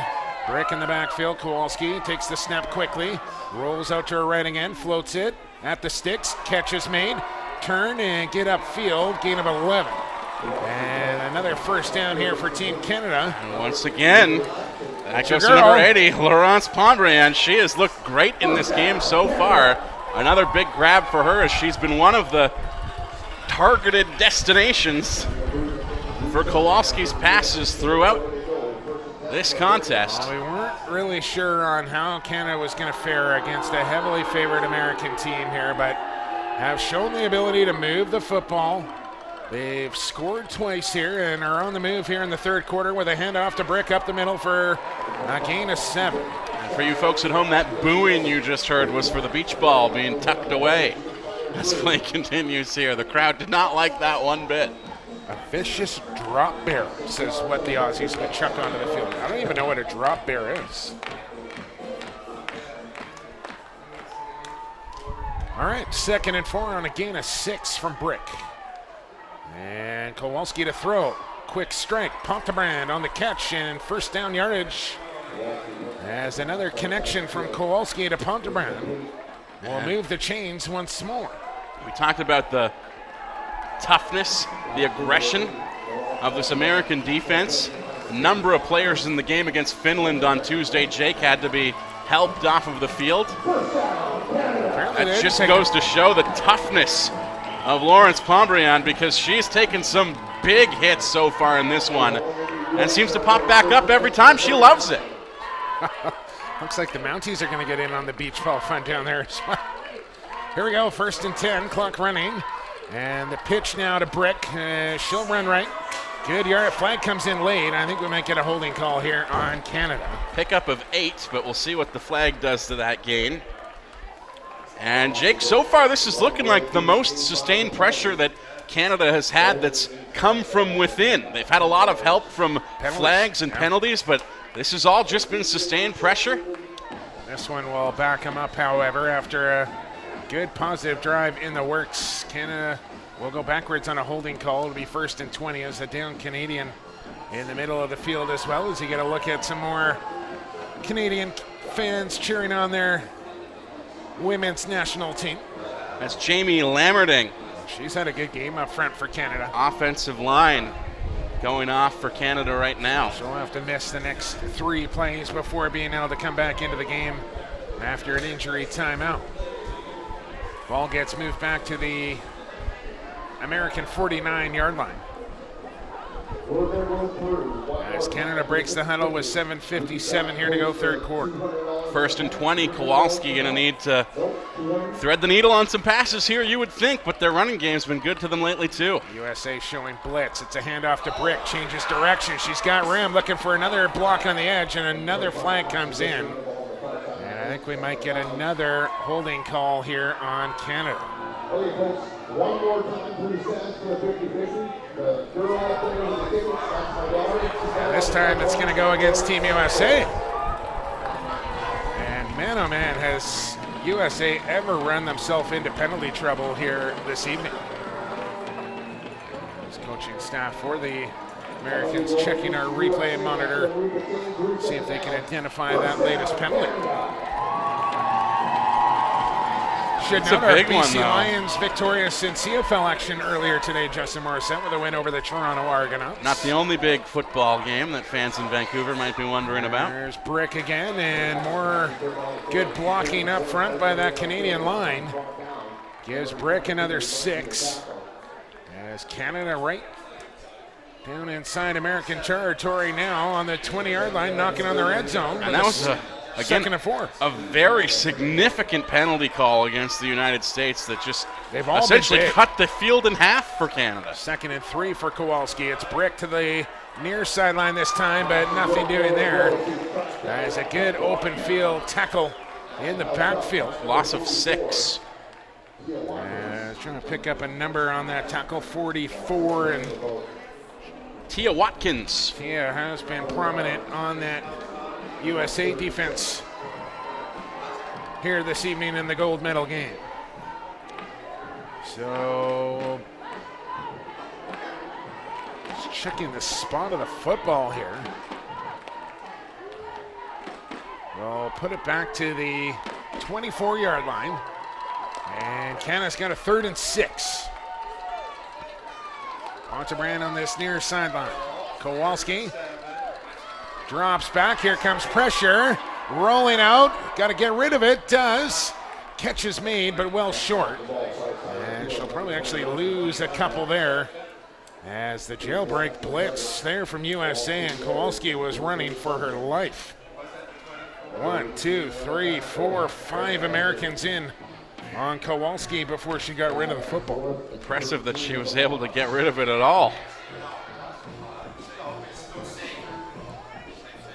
And Canada likely to punt this one away, 4th and 13. Alex Black stands back at the 40-yard line. Rebecca Zimmer wants a whoop whoop from Saskatchewan. You just got it? I didn't mean to do that, but I just did it anyway. Here's Alex Black over the top with a punt, and nice little angle on that one as well as she'll roll it out of bounds. Whoop whoop from Saskatchewan, Justin. Whoop whoop. Out of bounds down at the 8-yard line. So good punt there from Black to pin the Americans deep, who are leading 27-9 with 5:31 here to go third quarter. And this is the deepest the Team USA has had to start a drive from within their own end. See how quickly they're able to march it down the field. They've had no problem doing that so far in this game. It's Horton still in there at quarterback. Safi looks on along the American sideline. Running play on first down. A gain of 7, maybe 8, 9 after a second effort. That's Hannah de Graffenried on the carry for Team USA. And she is a load to handle when she comes out of the backfield with speed. The impressive thing about the array of running backs at the disposal of Team USA is that they each have unique strengths. Yeah, you're just not going to take her down with one tackler. You need to gang tackle DeGraff. 2nd and 1. Jenkins is the speedster, but DeGraffenried has power. A little sugar and spice, if you will. There's Horton rolling out. Looks like she wants to run on her own here. She's got the first down and out of bounds at the American sideline, out across the 26-yard line. So Team USA gets away from the shadows of their own goal line, and Canada's got to find an answer on defense here to try and come up with a stop or two to give themselves a shot in this game. The difficult thing, Jake, is that when they make these substitutions, it's like facing an entirely different offense. That's a good point. So the adjustments that they'd made to perhaps try and shut down. There's a throw. Grisafi, I don't know if that's a lateral pass or not. I didn't hear a whistle come in. But I'll say that's a forward pass there from Horton. That one just went rolling out into the flat, and well, maybe an opportunity for Canada to pick that up and run. Dangerously close to a lateral pass. 2nd and 10 for the USA. On the American 27-yard line. Horton to de Graffenried, and she'll run left. And spins away from a couple tackles and picks up 8. I mean, just her head of steam alone picked up about 5 yards there as she fell forward. And if you're Team Canada, you basically need to start from scratch in terms of what you need to do to shut down this offense. Because with Grisafi and Jenkins out of there, it's an entirely new look. 3rd and 3. Canada trying to get off the field on defense here. They'll put 4 on the line. High snap to Graffenried up the middle. First down. And keeps plowing ahead here. Close to the 43-yard line of Team USA as they'll move the sticks once more. So impressive. The depth that Team USA has at their disposal. Odessa Carolyn, Jenkins I'd love to be able to help you out as far as camera work and showing more USA fans. Unfortunately, I'm a little busy calling the game. I can't work a camera at the same time, but hopefully the boys down in the booth can get you some shots of the American fans as we move along here this evening. There certainly are a number of them here tonight. Appreciate the tweet coming in. PXP for sports. And here in American football, a player only has to stay out 1 play, not 3 when you go down with an injury. Let's get information there. Appreciate that tweet coming in from Legacy Zebra. As we got a 2nd and 10 after that incompletion from Horton. As the ball on the 42. Left hash mark here for Horton with DeGraff and Reed in the backfield, and tight end in there as well, 3 receivers. Squats down, takes the snap, handoff to DeGraff and Reed up the middle, and ahead for about 5. As she lowers the head down, as beach ball right off the broadcast window there, Justin. It's like a 3D movie. It was coming right at me.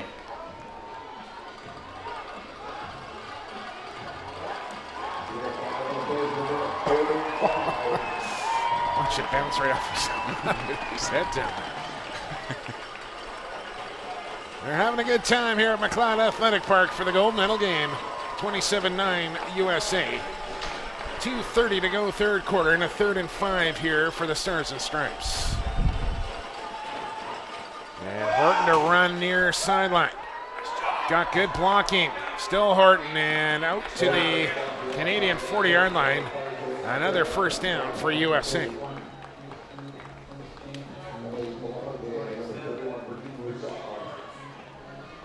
As we're seeing on the replay here.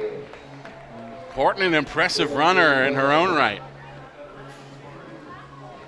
We've got a player down for Canada, number 1, Emma Goldsney. And she's been big for Canada, was the player of the game in their matchup against Great Britain, if I do recall.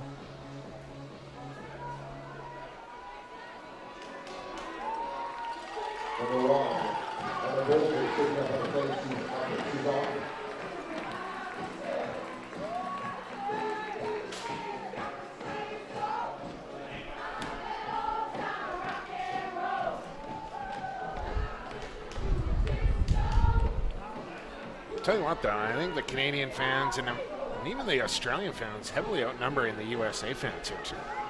I think it's just that the American fans are sitting way down at the other end from us, Jake. Okay. Because I have seen a number pop up on the camera. Saying, there's a real large contingent of Canadian fans, and rightly so, here in their home country. I would guess that, well, not all of them, certainly a number of these Australians are actually Team Australia. Yeah, right. Their tournament is done. They're having a party while they watch the final. Aussies and Canucks get along pretty well. There's Horton on the handoff to DeGraff and Reed, and stacked up in the backfield, refusing to go down with 3 Canadians hanging out for her. And still never went down, but got the whistle. As in the grasp, they'll say there on DeGraff and Reed. It's just a surprise to see so many Australians out here in Langley. Usually they're up at Whistler. Yes, indeed. I'm guessing maybe a couple extra days stay after the tournament winds up, and a trip up to Whistler maybe in order for all of these teams. Maybe a couple extra years stay at Whistler, the way that town seems to work. A lot of Australians do the 6 months in Whistler, 6 months in Australia, so they can ski all year round. As a world-class resort, just a couple hours away from here, as a high snap for Horton. As she rolls out, looks downfield, floats one out there, open, caught, down to the 15-yard line before being tackled out of bounds. Another big strike from Team USA.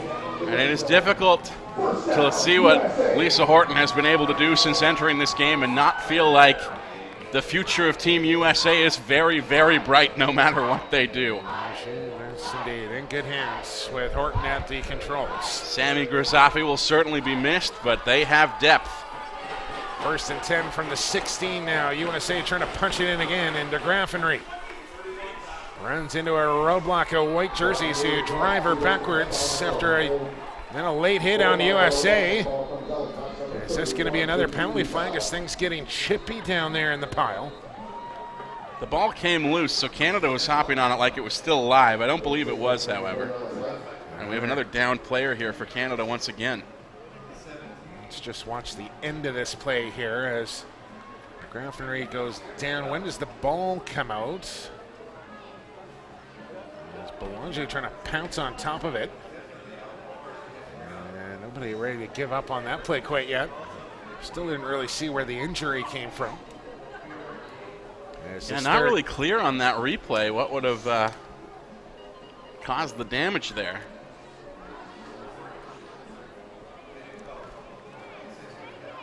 It's just 20 seconds to go here in the third quarter. I almost feel like the boys down the production room are doing it on purpose now. They're just showing. Now, those were Australians. Those were Australians, folks. They just were decked out in Canadian flags. And in fact, if you looked at the face paint, they were cheering for both teams. That's called sportsmanship.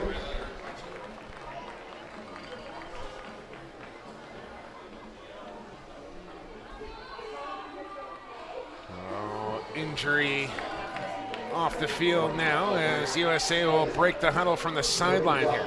And have a 2nd and 8 from the 16. 20 seconds to go here in the third quarter. Clock running now. Horton with 3 receivers in there. Canada up tight on the line of scrimmage. Time ticking down in the quarter. Looking to blitz off the edge, and it's Horton on the keeper. She'll be wrapped up, spun around, and then slammed down. Ball loose. Canada picks it up. She's off to the races. 50, 40, 30, 25, 20, 15, 10, 5. Touchdown, Canada. Rebecca Henninger comes up with a big fumble recovery and had no one in front of her all the way down to the end zone as she threw on the Jets for Canada's 2nd touchdown of the game. This crowd is rocking at McLeod Athletic Park now after that score. What a play from Henninger. She took it the distance from about the 15-yard line. An 85-yard fumble return for a major.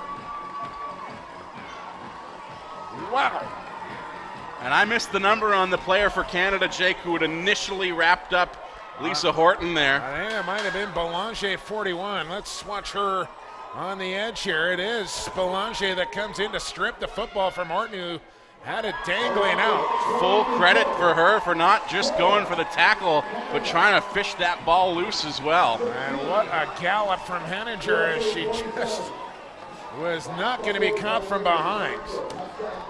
This time the point after attempt is good for Canada. Canada not going away here at the end of 3 quarters. They've scored 3 times against the USA, and it's 27-16 with 12 minutes to go.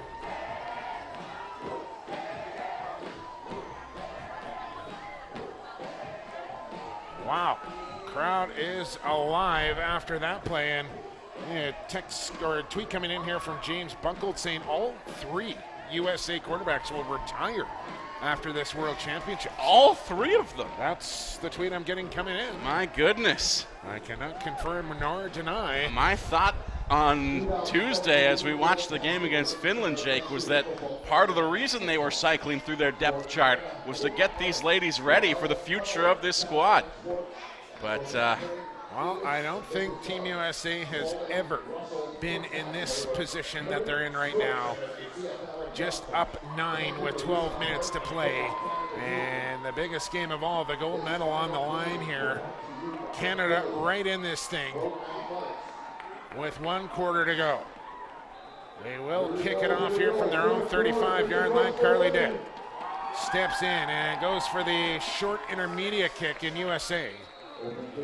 Wisely falls on top of that one at the 42-yard line. I think Carly might have got a little bit more leg into that one than she really wanted. I think they were trying to catch USA in that soft zone. But they're there to secure the football and will take possession. Emily Weinberg for Team USA was able to hop on top of that one. And now who does USA want to bring back out to quarterback here? Is it Horton that will come back out? It is. As O.J. Jenkins stands on the sideline as well. As they'll work from the 42-yard line. And run to this near sideline and just stepping out of bounds. Before going down is that number 10 down there for Team USA. My eyes are on the sidelines right now as it looks like Alexis Snyder on that last carry. Katie Hicks is practicing her long snaps for Team USA at the moment. I'll give her a gain of 8 on that play. 2nd and 2 from the 50. And they'll hand it off to Snyder once again. She's got a first down and more. Down to the 45-yard line of Canada. As middlemen, if Canada can ever come up with a stop here, Justin, they might just plant that seed of doubt in the Team USA sideline. And Jake, you've been here all week long, so you'd know better than I, but this has to be the loudest this building has been so far in this tournament. No question about it. 1st and 10 USA, Snyder up the middle, and not much there, maybe a yard. As Biff Thompson in on that tackle.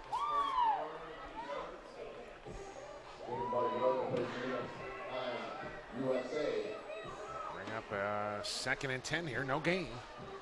A minute in. We'll give her a yard, 2nd and 9. Ball on the 48. In between the hash marks here for Horton. And she'll drop back to pass, pumps once, then fires down the sideline, open body. Caught there. There's that Wissenot again as Canada gets burned by the deep ball one more time. And that's really plagued them in this game. Wissenot has had her way in behind coverage. He's been the most dangerous receiver no matter which American quarterback's been on the field thus far. Another well-thrown ball by Hort. So 1st and 10 now down to the 15-yard line of Canada. Well, handoff up the middle to Snyder. She busts through the line, works for the pylon, and into the end zone she goes. Touchdown USA. Alexis Snyder. A heavy dose of Alexis Snyder on that drive. And fresh legs in there, just too much for that Canadian defense. And that's a weapon I didn't even know Team USA had at their disposal.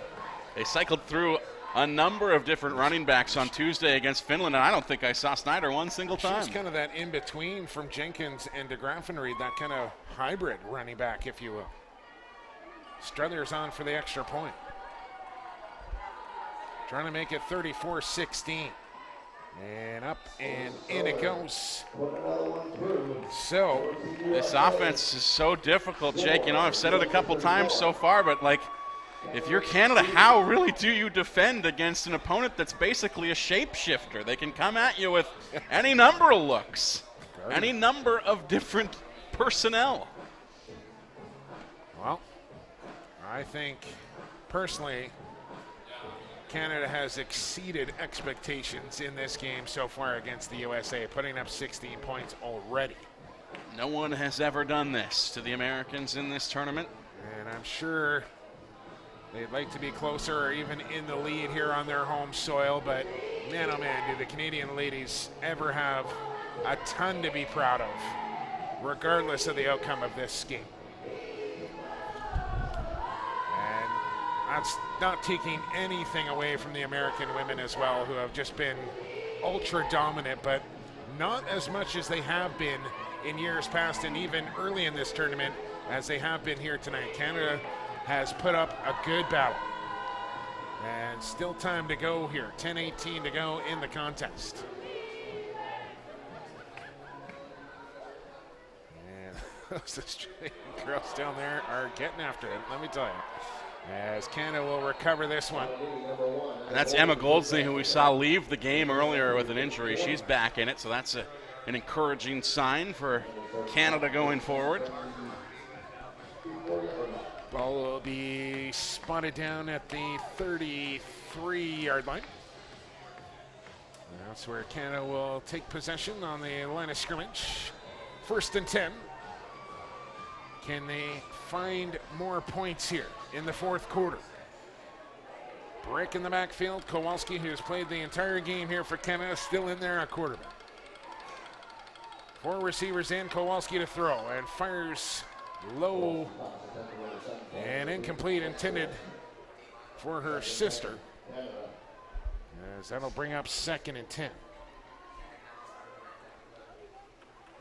And Caroline confirming that all 3 quarterbacks will retire at the end of this World Championship. So Kowalski there, like Robert De Niro in a famous 90s film, felt the heat coming from around the corner and had to get rid of that one. See where you're going.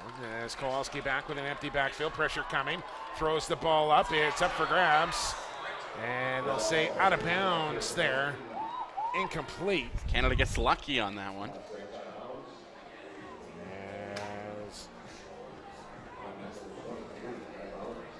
didn't have a foot in bounds to complete the interception. But you have to think Kowalski will be looking for the long ball again, 3rd and 10. Now you got to start to stretch the field now. Down 18 here. She's had decent success with it throughout the game. 3-score game here in favor of USA. Here's the snap. Brick on the play action, and ball thrown out of bounds by Kowalski. It'll bring up 4th and long. And look for Canada to kick this one away. And again, big time pressure from the American defense, not making things easy out there for Amy Kowalski. Mac Truck asking why Canadians play 12 versus 12 rather than 11 versus 11. Well, it's just Canadian rules football. We have an extra, 10 yards on our field. The end zone is an extra 10 yards deep as well. They put an extra body on the field. It's a little wider of a surface as well. We put an extra vowel in some of our words. Yeah. Everything's a little bit bigger. It's like Texas. We're a little goofy here at Canada. Just different rules. It's a league that's been around for over 100 years, and it's been pretty successful. You would think, though, with all the additions, that CFL might be like 5-down football instead of 3. Yeah, they have 1 less down, and you're allowed to run your receivers in motion before the snap of the football as well. So lots of little idiosyncrasies to the Canadian game, but it's a highly entertaining brand of football, just different than American rules. And it makes for a game where teams are constantly looking for the big play because they have 1 less down to get it. Yeah, really, the game is never over in Canadian football unless it's 3 scores or more. Ball thrown up and knocked down, incomplete. And of course, Team Canada right here hoping for a CFL-like comeback in the late stages of this 4th quarter. Trailing by 18. Well, I'm really hoping that one day Audrey gets a chance to do play-by-play for some sort of women's football event so I can listen to her play call and see how impartial she might be. Get your point, Audrey. Thanks for tweeting at me at PXP for Sports. I've called Team USA literally perfect multiple times in this broadcast. I think it's more me than you, Justin. I'm just having fun with Audrey. She's getting a little upset. 9:19 and clock Audrey, running. Just remember, your team's still ahead by 18 in the gold medal game. I think you'll be okay. Just enjoy yourself. Just like we are here up in the booth. Let us have our small victories. 9 minutes to go. It's a 3rd and 13 on the double reverse here now. And they got Canada caught over pursuing as Goldsney tries to track her down. And that'll be good enough for a 1st down for Team USA. Gain of about 11 on that one. And yet another trick play in the arsenal of Team USA, who've had good success with those so far. Really, our week would be made if we could make it on the CBC for Canada Day. Oh, yeah, absolutely. It's been a great week of football here from Langley, and we've enjoyed bringing every second of the action too. Hope you've enjoyed it too. As here comes a run from DeGraff and Reed. She just picks her and just stiff arms 2 Canadians and then gets spun out of bounds. That is pure strength. She wants to feed the beast once again, and just rattling off dollar bills at the end of that run. I think she's doing the feed me. But looks like she was making it rain. Not making it rain. She's feeding the beast there. But I mean, at some point, I think that's got to be called taunting. It's not quite the throat slash gesture, but that's taunting. I don't know if there's a need for it up 18. And she'll get a handoff again and picks up about 4. Motions are running high, and you don't want to take that away from the ladies down. I'd just rather it find its way out onto the field like that as opposed to some of the aggressive penalties we've seen earlier in this contest. Well, Chris, I don't know if it's the O-line not helping out Kowalski tonight. I think they're just a little bit overmatched by the defensive line of Team USA, and that's been a regular occurrence for any opponent of Yeah, honestly, this is one of the better matches as far as O-lines have had against this American defense all week. Listen, they've put up 16 points, and that's impressive in its own right here for Team Canada. So I'm sure they'd like to be doing a little bit better job and open up the run. I mean, Cassie Brick has had a fairly decent game in the second half along the ground here for the Canadians as well. Yeah, after a rushing game that had little to no success in the first half, just 10 yards in the entirety of those first 2 quarters.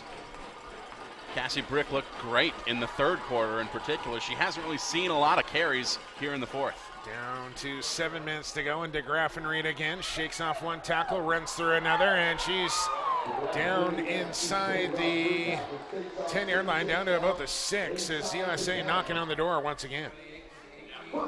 And she is just unstoppable. That mix of speed with just pure, unadulterated brute force. Stiff arms that we saw earlier on this drive were simply incredible. Here we go with a 1st and goal from the 8. Snap is good. DeGraffenried will run right this time. Side steps and touchdown USA. As they just don't have an answer for DeGraffenried. As USA on their way now. As they lead it 40-16 with an extra point to come. And you just have to give full credit to this Team USA, Justin. They just have executed all over the football field here tonight, and quite frankly, the Canadians are just overmatched. And honestly, good luck picking an MVP from this team that keeps changing its personnel constantly. Tough to say who's been the most dominant player, but Hannah DeGraffenried certainly making the case for herself at the moment. She is gassed over on that American sideline right now after getting a healthy dose of carries on that last drive. And Jake, it's looking more and more like Canada might have to settle for a moral victory at the end of this one. Hey, listen, they're going to get a silver medal at the end of this thing. Absolutely, nothing wrong with that. And on their home soil, and as I mentioned, have a ton, and I mean a ton, to be proud of the way they've competed and performed here at the World Championships on their home field. And in this game in particular, they have done things to this United States team that no opponent has ever been able to do. You certainly have to feel good about that. It's no secret that Team USA came into this tournament as the standard bearer for women's tackle football. They are likely to leave it in the same position, but Canada making ground, and it takes time. Absolutely. It does. I mean, that's really the bottom line. Justin McTruck following up. Do you think the Canadian game will ever be played like the American game, or do you think it'll stay? Listen, the Canadian Football League has been around for what, Justin, about 120 years or something? Canada's been around 150. The Canadian Football League has been around just about as long, so I don't see them changing anytime soon. And why would they? It's our brand of football, and we've seen tons of American players that have been cut from NFL teams try and come up and play the CFL game thinking they're going to walk in here and be successful, and it's just a different brand of football, and it doesn't necessarily translate. There's been, huge Canadian Star Football League players that have not been able to go down and play American football, and vice versa. It's just a little bit different of a brand of football, but it's our game, and I'm sure they're going to keep the rules around as long as the country's around. And of course, the women's game here plays NCAA rules. Is a relatively new thing also. This is just the third ever championship tournament and quite frankly, that the IFAF has had. Yeah, and quite frankly, I think, and I may catch some heat for this, Justin, but I'm prepared for it. So if you want to get at me, you know how to do it. But I think the women's game would be even more entertaining. Not to say that it's not entertaining, but even more entertaining if they played Canadian rules football, where the receivers are allowed to start in motion. They had an extra player on the field. They widened the field. I think it would be a more entertaining brand of football for the women if they played Canadian rules. But either way, what I was trying to say is that this is still a very young sport. And the Canadian women have come a long way in a short time. They still have further to go, but there's no reason to believe that they can't do it as this game continues to grow. Alicia Wilson on that last reception. she'll get some playing time here in the fourth quarter with Canada down 41-16. She does move the ball forward for a 8-yard play. 3rd and 9. Audrey, you're calling me out for not being impartial, and now you're asking for a shout out. Are you kidding me? just to show you I'm a good guy, Audrey. Shout out to Janita, aka J Rock Shields, from your mama, Audrey. There you go, Audrey. There you go. That's impartiality for you, right there at its finest. I feel like technically you've been shouting her out throughout the broadcast as well. Yes, the offensive line for Team USA has been spectacular all week long, James. And once again, while you got a couple of minutes here with just 4:40 to go in the game, I want to give another shout out to the boys downstairs in the production room. Cody, James, all our camera guys, Brent Cross, we had Charlie, Jordan, Terry, my man Terry here working the cameras, the replays. Production has been absolutely sensational. To you, Justin Morissette, Max Sussman, Chris Schwartz, who sat in for a couple of games as well. Everybody that's participated on the Twitter feed all week long. It's just been an absolutely fantastic week of football here from the World Championships.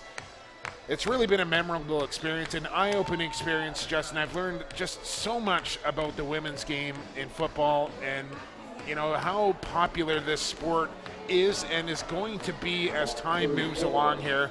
I hope everybody's enjoyed it for the most part. It's been an absolute pleasure bringing it to you. The entertainment value on the field has been A+. So for everybody, on behalf of myself and 10 Feet Sports and Entertainment, thanks for tuning in all week long. Sacked in the backfield, Canadian quarterback in there now. It's Maud Lacasse. Maud Lacasse, and thank you, Linda, saying thank you guys for such a great commentary and helping advance women's football. It's been our pleasure, Linda, and thanks for that very kind tweet. Absolutely. I still can't believe Audrey just asked me for a shot, but I gave it to her.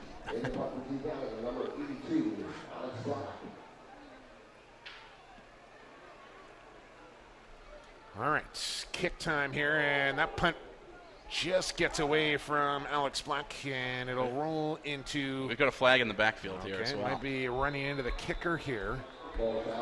Honestly, I'm surprised that Canada has been able to successfully get all of their kicks away. That was the story of the game on Tuesday against Finland. Team USA, their punt blocking ability was almost their most dangerous offensive weapon. It gave them all kinds of field position all game long, and Canada fortunate to be able to avoid that. Mac, I'm not sure what you're trying to ask me here. I think you might have missed a word in your tweet. Do you ever think women can ever alongside their male counterparts in the CFL or play along, probably. Play alongside. Congratulations, guys. Well done. And honestly, Jake, we see it in high school football all the time. Yeah, I mean, Sammy Grisafi.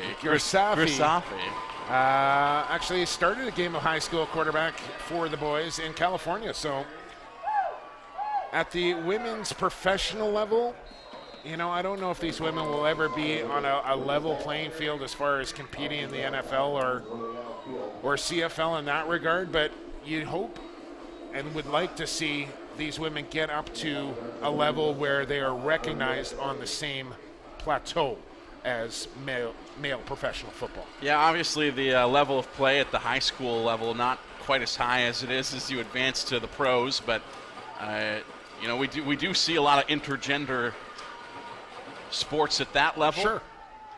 And there's a big run up the middle for Snyder again. I don't know, Jake. I think that there has to be at least a couple ladies that we've seen over the course of the week's competition that could probably do a little bit of damage in a lower level league like the CFL, perhaps. Well,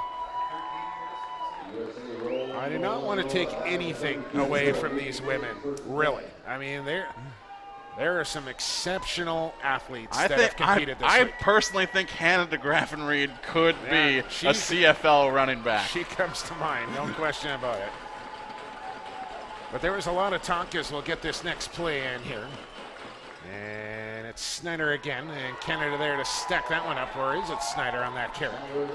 There was a lot of talk on one of the major networks, I don't know if it was ESPN or not, but talking about Serena Williams and how dominant she's been in the women's tennis game, and how would she fare against the men. And I think it was Stephen A. Smith maybe saying that she wouldn't beat the 500th ranked. It was John McEnroe. Oh, John McEnroe, excuse me. So he said that Serena wouldn't even come close to beating the 500th ranked male player in tennis. I don't know if I would go that far, as a long bomb will fall incomplete.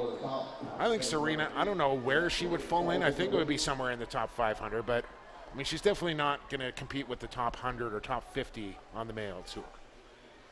But that's no disrespect to her. I mean, she's been absolutely dominant in the women's game. We're getting a little off track here, It's Justin, just, but it's just science. It's physiology, yeah, right? Absolutely. It's 41-16 USA, who are 2 minutes and 8 seconds away from their third consecutive gold medal. It's another handoff, and Snyder with a burst of speed through the line, trying to stay in bounds here. Keep that clock running.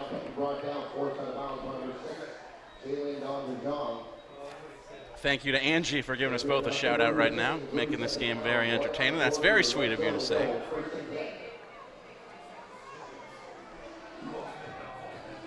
And a comment here from Lumberjackal saying the women don't want to play alongside the men. They just want a league of their own. Yeah, I think that's it. They just want the same recognition that the men get. And you've seen that, in Aussie rules football, even AFL down there in Australia.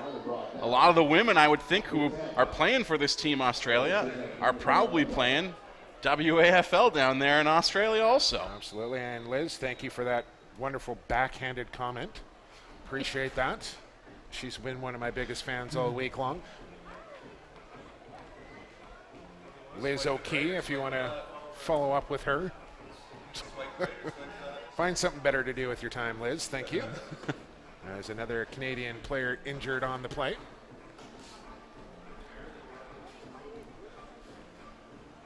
As I believe we will keep the post-game ceremonies going for you. Just trying to catch a glimpse of the jersey number on the down player for Canada. It looks like it could be Alexa Matwizik. That's number 61. Could be 51 as well. That's a tough one to say, isn't it? Yeah. It's 81, actually.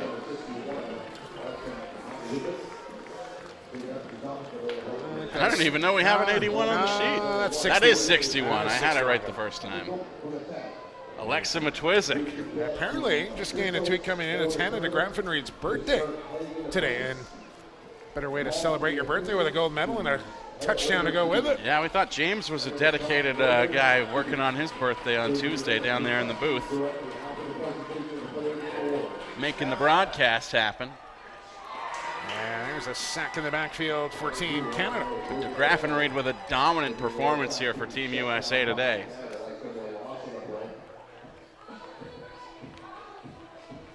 And the tweets just keep pouring in here. Angie, thank you. And also to Reddit CFB for those kind words. Once again, it's been our pleasure to be here all week long. And all I can do, Justin, is really just apologize that we're not more knowledgeable to the women's football game. But out here in BC, we don't have any women's football. We've never been exposed to the game before. I was selected to call these games, and I did my very best for you guys and tried to keep you entertained.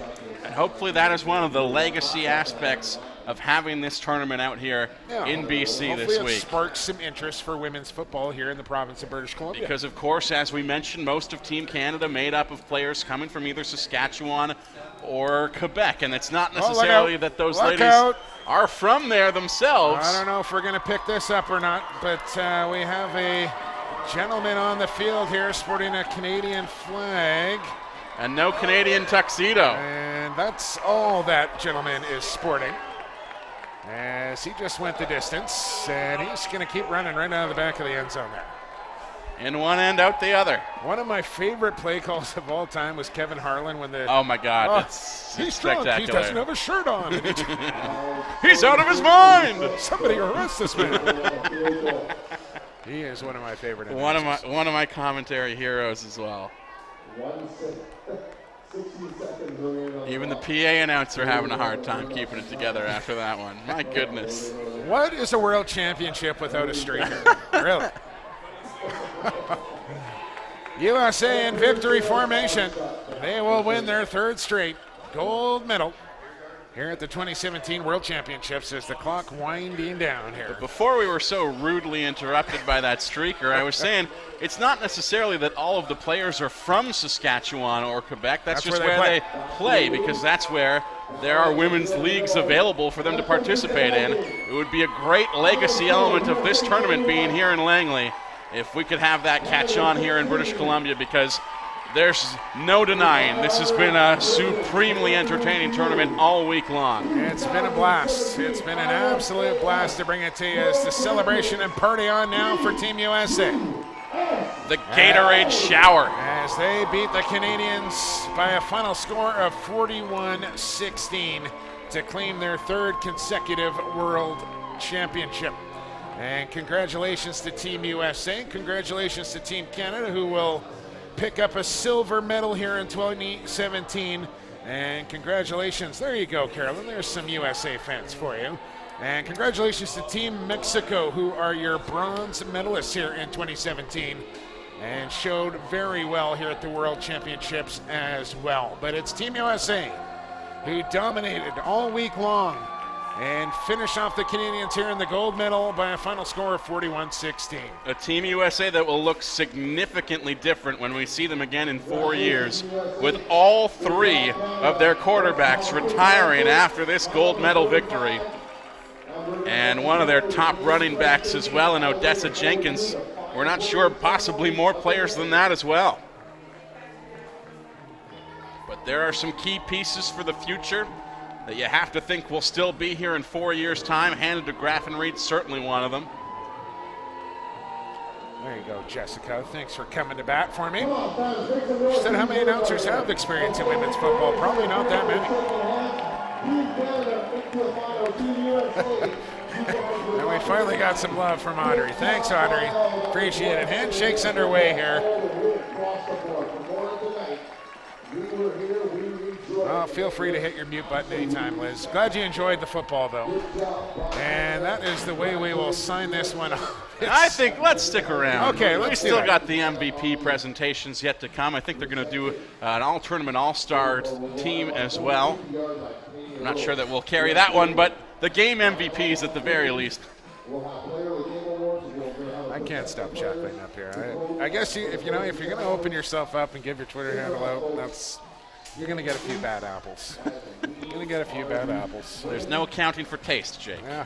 Hey, I got big shoulders. I can handle it. Handshakes underway here. We'll get you the players of the game, and I know they're going to name just one MVP for offense and one MVP for defense for the entire tournament. I would kind of like to see I don't know how else you do it in football, really, I guess. You can't name one for every position. I think they were doing something of an all-star team for the entire week. There was somebody milling about in between games here today asking for opinions on who we thought could be some of the more... there's going to be one MVP for D and one MVP for offense. Oh, really? Yeah. But we'll get you the... She seemed to be soliciting a lot of names for just one award. But we'll see. And, of course, we talked for Canada about so much to be proud of in this tournament, walking away with a silver medal and doing things that no opponent has ever been able to do against this American squad. Scored 3 times. What a great way to kick off a historic Canada Day weekend with a great game like this. You can just see the jubilation down on that American roster. Is a pretty nice trophy out on the field as well for this World Championships. And Canada can hold their heads high here for sure after the way they played this week. And we'll leave Langley with a silver medal to their credit. And I don't think any single member of this audience who came out here to McLeod Athletic Park to watch this team play tonight is going to feel cheated on the entertainment side of things. This game was about as exciting as they come. What a show that both of these teams put on.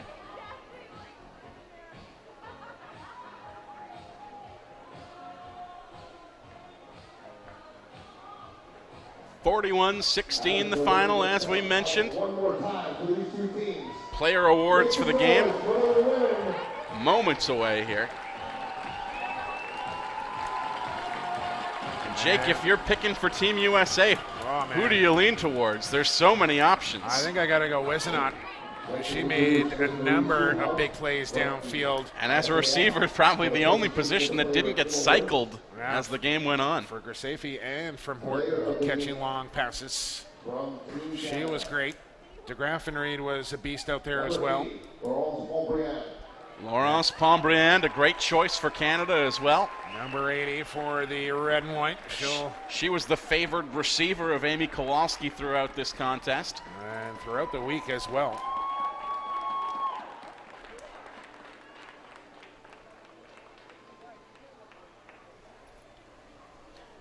Probably would have been my choice as well if we'd had time to announce those. Who we were leaning towards on the Canadian side. Kowalski, a fine choice as well, but Laurence Pombriand, plenty to be proud of. Number 12, Ashley Wiseman. And you called it. All right. Apparently I got something right this week. Well scouted, Jake. Ashley Wiseman, the MVP in the gold medal game for Team USA. And what a game she had. And I believe the crowd is chanting Wizzy. Why wouldn't you? As all the teams still off to our left here, and I think we'll have some sort of closing ceremony. We will keep the cameras rolling and keep the exterior mics potted up for you to enjoy that, but myself and Justin Morissette will sign off, much to the delight of a certain few listeners here. We've had a great time doing these games all week long. I'm not going to let a few bad apples ruin my experience. It has been an absolute treat calling these games. We thank you so much for tuning in all week long. All right, for the final time for everybody here with 10 Feet Sports and Entertainment, bang up job as always. For Justin Morissette, I've been Jake Elliott. Thanks for joining us here at the IFAF 2017 World's Women's Football Championships. For the pigskin and the gridiron. Enjoy yourself, people. Congratulations, America. Happy Canada Day. There you go. Starting with Team Australia.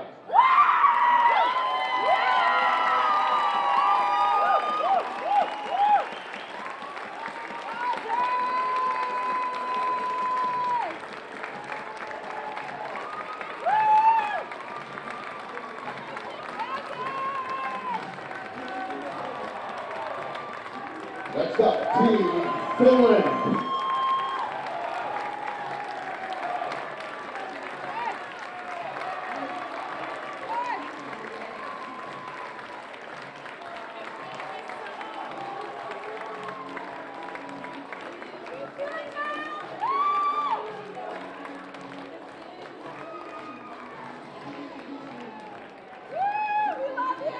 Fourth place finishers, Team Great Britain.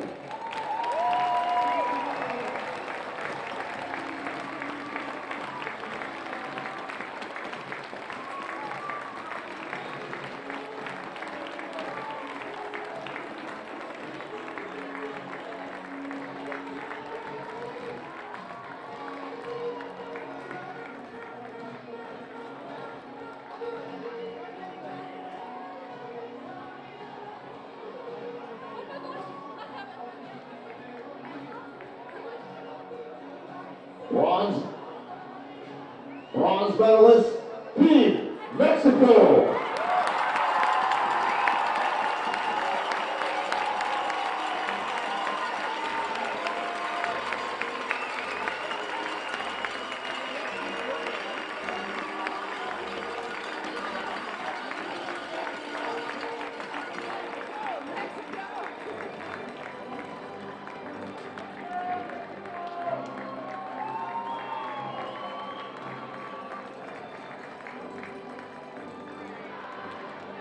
Already in place on the field, silver medalist, Team Canada.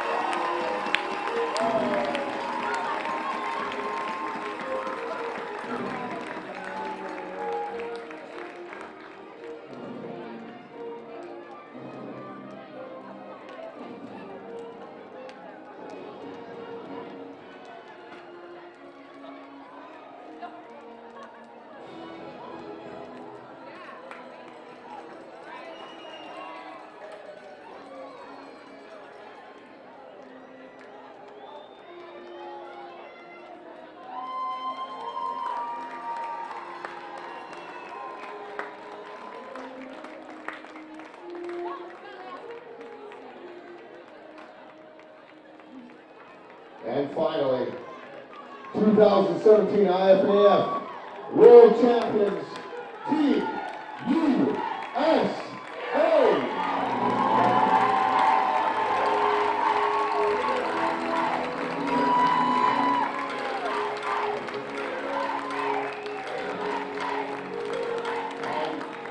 Last but not least, and this has been the loudest response, our officials. This crew worked 3 days, full days. Give it up for the referees.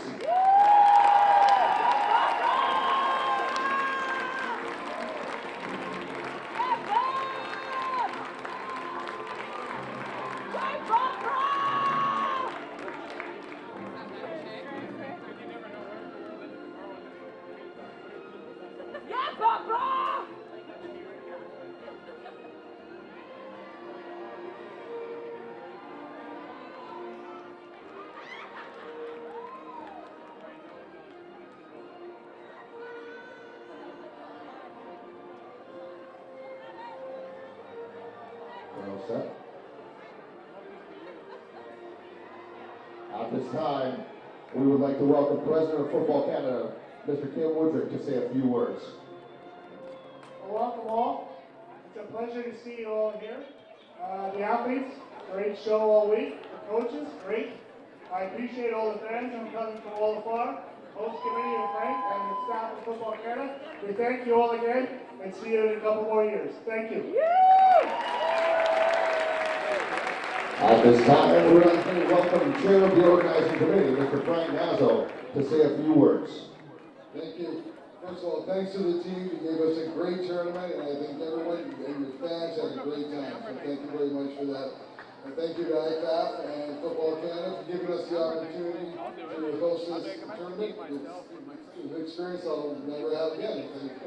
And most of all, thank you to all the volunteers from the host organizing committee. To all the volunteers that were doing whatever they're doing around the field. Without them, this tournament would have never happened. A special thank you to our announcer, Joe Carter, who's been great.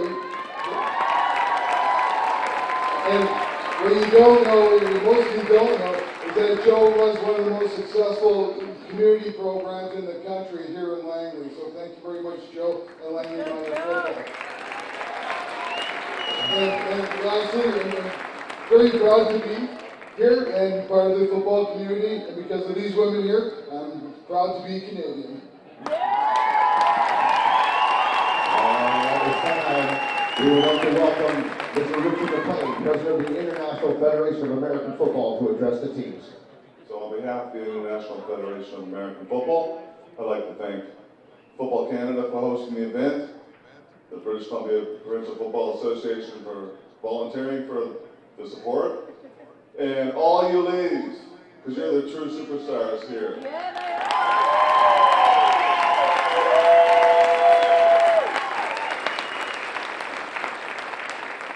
The competition has grown, has got more competitive. What we see in the scores, we see on the field, we see in the events, the games every night. This is an awesome event, and we're only getting better. So thank you very much. Thank you. Thank you, President McLean. And now, on with the awards presentations. Thank you to the presenters and congratulations again to the medalists. And now, ladies and gentlemen, for the tournament MVP's presentation, presenting the most valuable offensive player for the tournament is Mr. Richard McLean. He will present the award for most valuable offensive player, 2017 IFAF Women's World Championship. From Team USA, number 15, Sammy Versafi.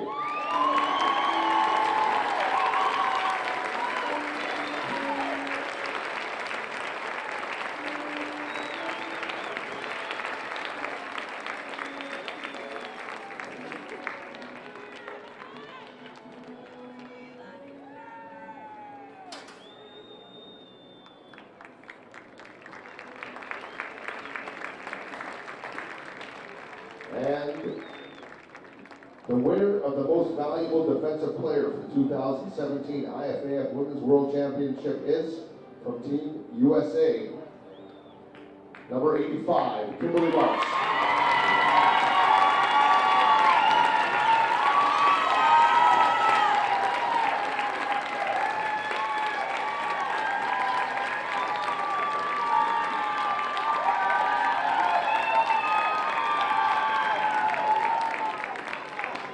At this time, we would now like to make a small presentation to the 2017 game officials. If you can please make your way to the front to accept.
Now, we would like to call upon Mr. Richard McLean and Ms. Marie Sulhog to present the bronze medal to Team Mexico.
Silver medals to Team Canada, Mr. Frank Nazo, Mr. Kim Woodruff, representing Football Canada and the BCPFA.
Can we turn the volume up on the main mic just a little bit? That's possible. Check, check. Yeah, there we go. That's better.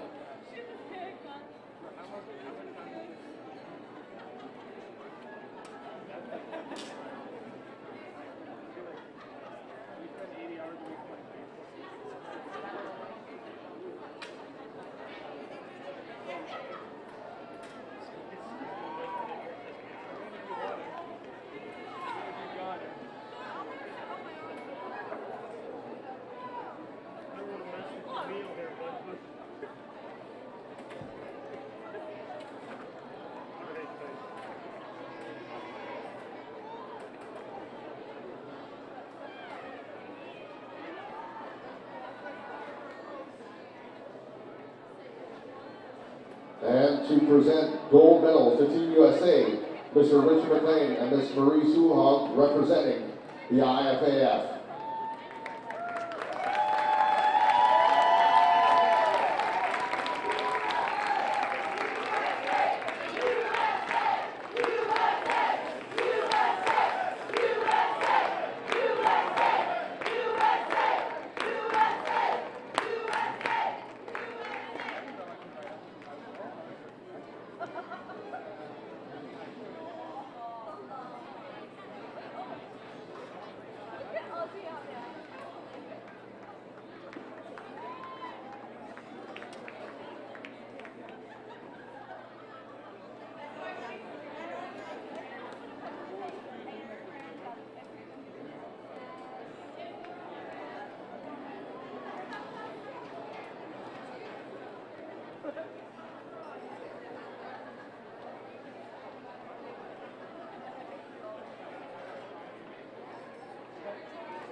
If I could have the team captains from Team Mexico to please proceed to the awards table for the presentation of the third place trophy. Team captains from Mexico, if you can come to center field and accept your trophy.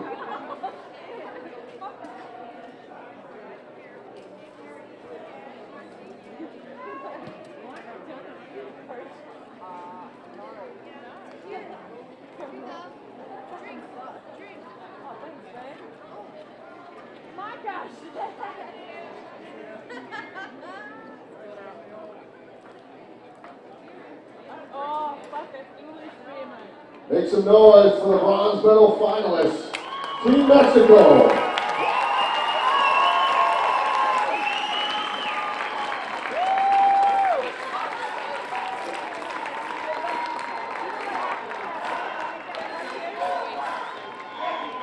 If I can get the team captains from Team Canada to proceed to the table to accept their silver medal trophy.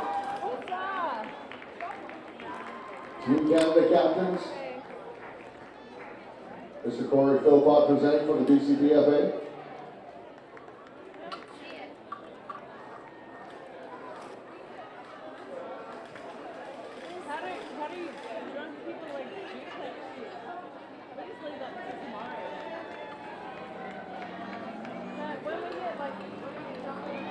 Give it up to Team Canada.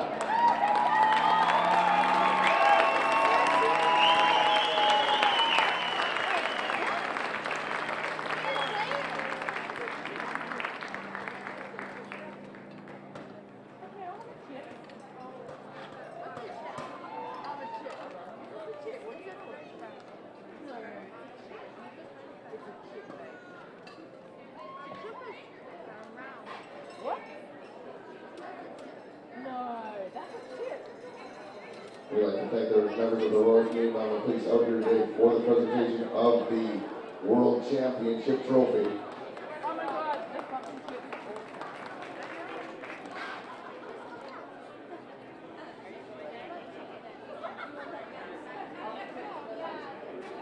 And if we can call the captains of Team USA to the front table to accept the trophy and the World Championship banner presented by the Royal Canadian Mounted Police, Mr. Richard McLean and Mr. Tim Woodruff. And again, my honor to officially acknowledge 2017 IFAF Women's World Champions, Team USA!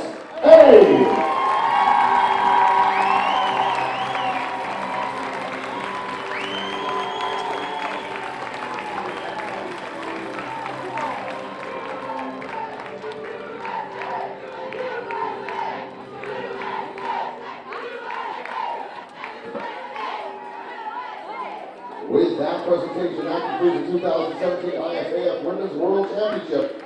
On behalf of the International Federation of American Football, Football Canada, the British Columbia Provincial Football Association, we'd like to especially recognize the hard work and tremendous organization of many volunteers and contributors from Langley area. Once again, we'd like to thank the teams, their families, and their friends from all over the world for coming to beautiful British Columbia, Canada, to make this a memorable event. Thanks again, ladies and gentlemen.